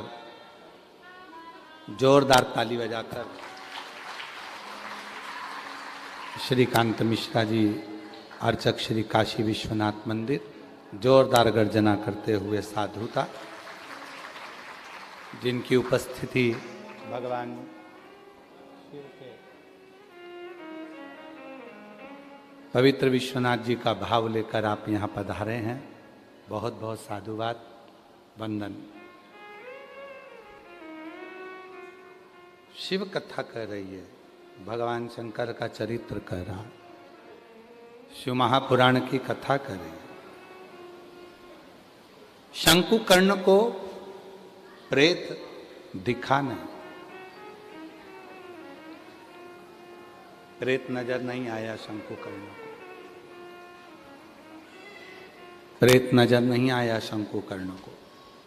वो तो अपनी रोज की जो दिनचर्या थी, रोज बाबा के दर्शन करना, कपारदेश्वर महादेव के मंदिर में जाना, जल चढ़ाना, प्रार्थना करना, निवेदन करना, विनय करना। प्रेत को नहीं देख पाए। प्रेत को देखा है।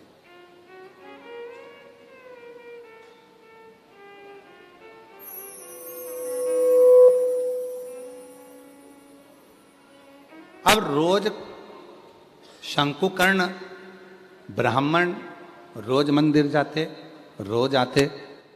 प्रेत शंकुकर्ण ब्राह्मण को देख रहे थे, पर वो शंकुकर्ण ब्राह्मण प्रेत को नहीं देख पा, उन्होंने नहीं देखा। इसी को शिव भक्ति कहते हैं, इसी को शिव की उपासना कहते हैं, इसी को देवाधिदेव महादेव की अविरल भक्ति कहते हैं कि आप शिव का दर्शन करो, आप शिव को भजो। और कौन आपको देख रहा है, कौन आपको फॉलो कर रहा है, कौन आपको देख रहा है, कौन आपके पथ पर चल रहा है ना चल रहा है, वो उनकी मर्जी। आप तो केवल शिव की भक्ति करो। और जो जैसी का वो वैसा ही नहीं खाली उसे लौटाया, वो मन ही मन और कर दिया माला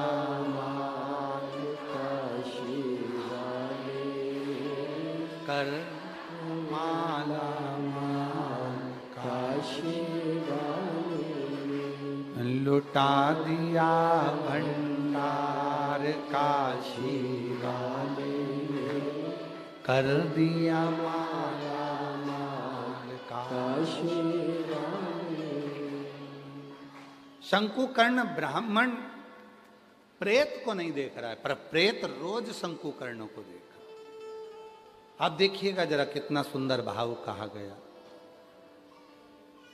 शिव महापुराण की विद्येश्वर संहिता कहती है, जब कोई शिव का भक्त शिव पुराण की कथा को सुनकर जिस मार्ग से निकल कर जाता है, शिव का भक्त शिव को जल चढ़ाकर चढ़े हुए जल को अपने पात्र में लेकर जिस मार्ग से निकल कर जाता है, विद्येश्वर संहिता कहती है भस्म का तिलक लगाकर, त्रिपुंड लगाकर, गले में रुद्राक्ष पहनकर शिव भक्त जिस मार्ग से निकल कर जाता है, उस मार्ग में चाहे कोई प्रेत की योनि में हो, चाहे कोई पितर की योनि में हो, चाहे कोई आहूत की योनि में हो, चाहे कोई वासुक की योनि में हो, चाहे वो किसी भी योनि में पड़ा हो, मात्र उसके निकल के जाने से ही उसका उद्धार निश्चित हो जाता है, उसका उद्धार हो जाता निश्चित। वो जिस योनि में पड़ा हुआ है,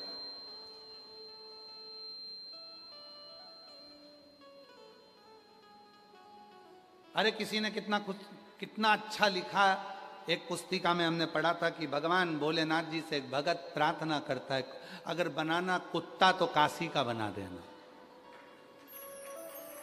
अगर कुत्ता भी बनाना तो काशी का बना देना।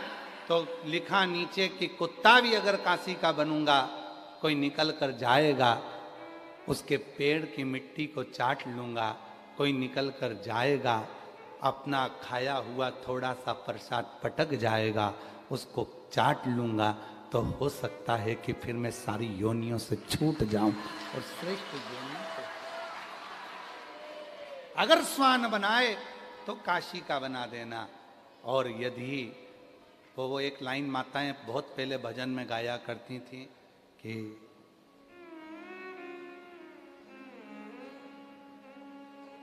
हमारा घर भी काशी में बना देते तो क्या होता, हमें भी काशी में बुला लेते तो क्या होता। पहले माताएं बहुत गाया करती थी।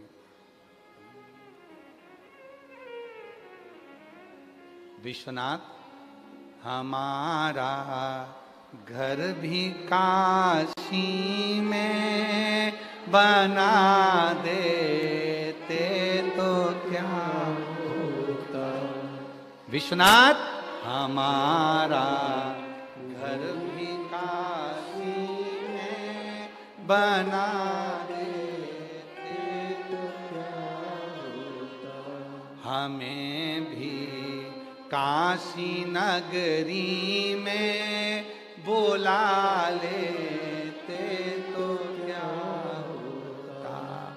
हमें भी काशी नगरी में बुला लेते तो क्या होता। सुना है आपने शंभू माँ गंगा को तारा है। सुना है आपने शंभू माँ गंगा को तारा है।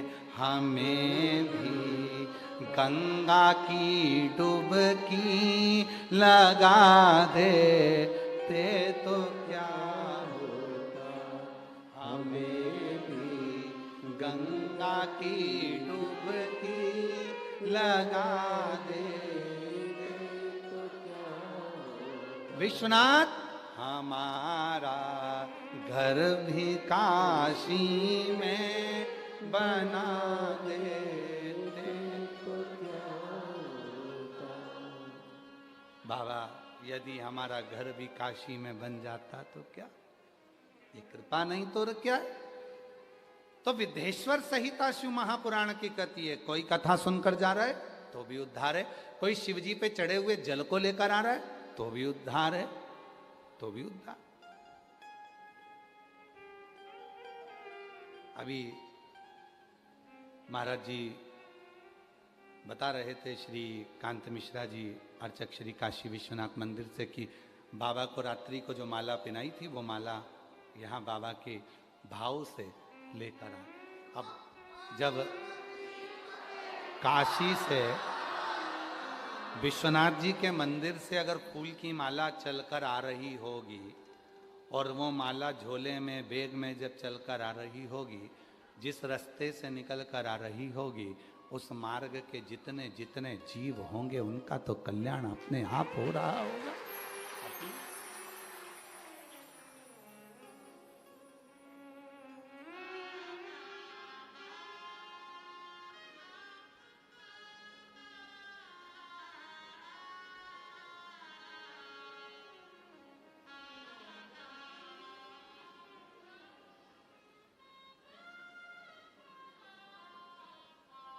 महाराज कृपा क्या, शंकु कर्ण ने प्रेत को नहीं देखा, पर प्रेत रोज शंकु कर्ण को देख रहा, रोज प्रतिदिन।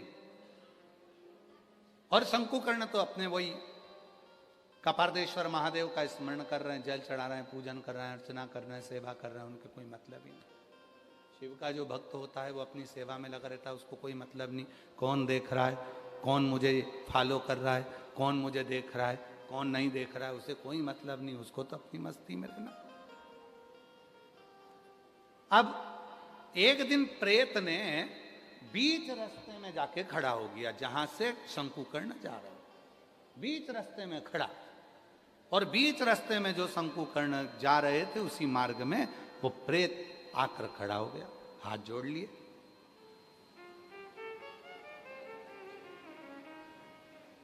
शंकुकर्ण ने देखा कोई बैठा है। अब भूत की बात कौन सुन सकता है? आप लोगों में से कोई है जो प्रेत बोलता हो और तुम सुनते हो, भूत बोलता हो और तुम सुनते हो? कहीं का डाकनी पिशाचनी चुड़ैल बोलती हो और तुम सुनते हो? बहुत कठिन है, कोई नहीं सुनता। फिर लिखा स्कंद पुराण के काशी खंड में कि शंकुकर्ण ने प्रेत की वाणी कैसे सुन ली। शंकुकर्ण ने प्रेत की वाणी कैसे सुनी, तो उसका वर्णन आता है स्कंद पुराण का काशी खंड कहता है कि जब मस्तक पर भस्म लगी हो, त्रिपुंड लगा हो, गले में रुद्राक्ष पड़ा हो, मुख में शिव नाम हो और हाथ में शिव का चढ़ा हुआ जल हो, तो प्रेत भूत पिशाच नाग गंधर्व किन्नर सबके दिल की बात अपने दिल में आकर विराजमान हो जाती है, अपने आप वो भीतर प्रवेश कर जाता अपने। और शंकुकर्ण ने कहा, प्रेत मैं जान गया तुम्हें मुक्ति चाहिए, तुम कौन हो? अब तुम्हें अपनी वाणी से कहना पड़ेगा। पर प्रेत कैसे बोलता? तो शंकुकर्ण ने जो कपार्देश्वर महादेव को जल चढ़ाया था, जो जल लेकर आया था, वही जल प्रेत को छीट दिया। छीटते से ही प्रेत अपने स्वरूप में आ गया। बड़े बड़े दंत थे, बड़े बड़े दंत, शरीर बड़ा विकराल था। और उसने कहा, मैं पूर्व समय में इसी काशीपुरी का निवासी था, काशी में ही मेरा निवास था, पर मेरे दरवाजे पर कभी मैंने जिंदगी में किसी को पानी नहीं पिलाया, कभी मैंने भोजन नहीं कराया। मेरी जीजियों, मेरे जीजाओं, मेरी बेटियों, मेरे बेटाओं, मेरे बुजुर्ग माँ बाप, याद रखना, शिव महापुराण की विद्येश्वर संहिता में एक बात लिखी है कि शिव के भक्त का मात्र मुख झूठा कराने पर भी हमारे जीवन के सारे दुख समाप्त हो जाते हैं, सारे।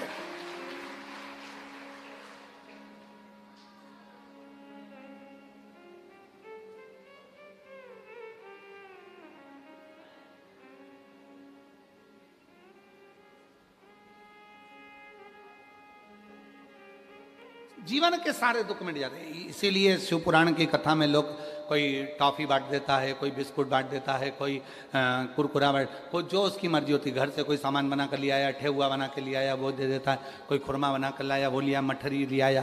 तो जो लेते आते हैं वो साथ में लाए, थोड़ा थोड़ा थोड़ा थोड़ा मुंह झूठा कर। नहीं लाते तो पानी की कितनी बाटल? 2, एक खुद की, एक अड़ोसन पड़ोसन पीछे वाली धड़ोसन, उनके ले पानी पियो साहब, थोड़ा सा पानी पियो साहब, थोड़ा सा पानी। उसके जल जम के बोले जरा, भूखे को भोजन, प्यासे को पानी, और जय बाबा बर्फानी। मेरे भोले बाबा की दरवाजे पर कोई भूखा रहे, ये श्रेष्ठ नहीं, ये श्रेष्ठ नहीं।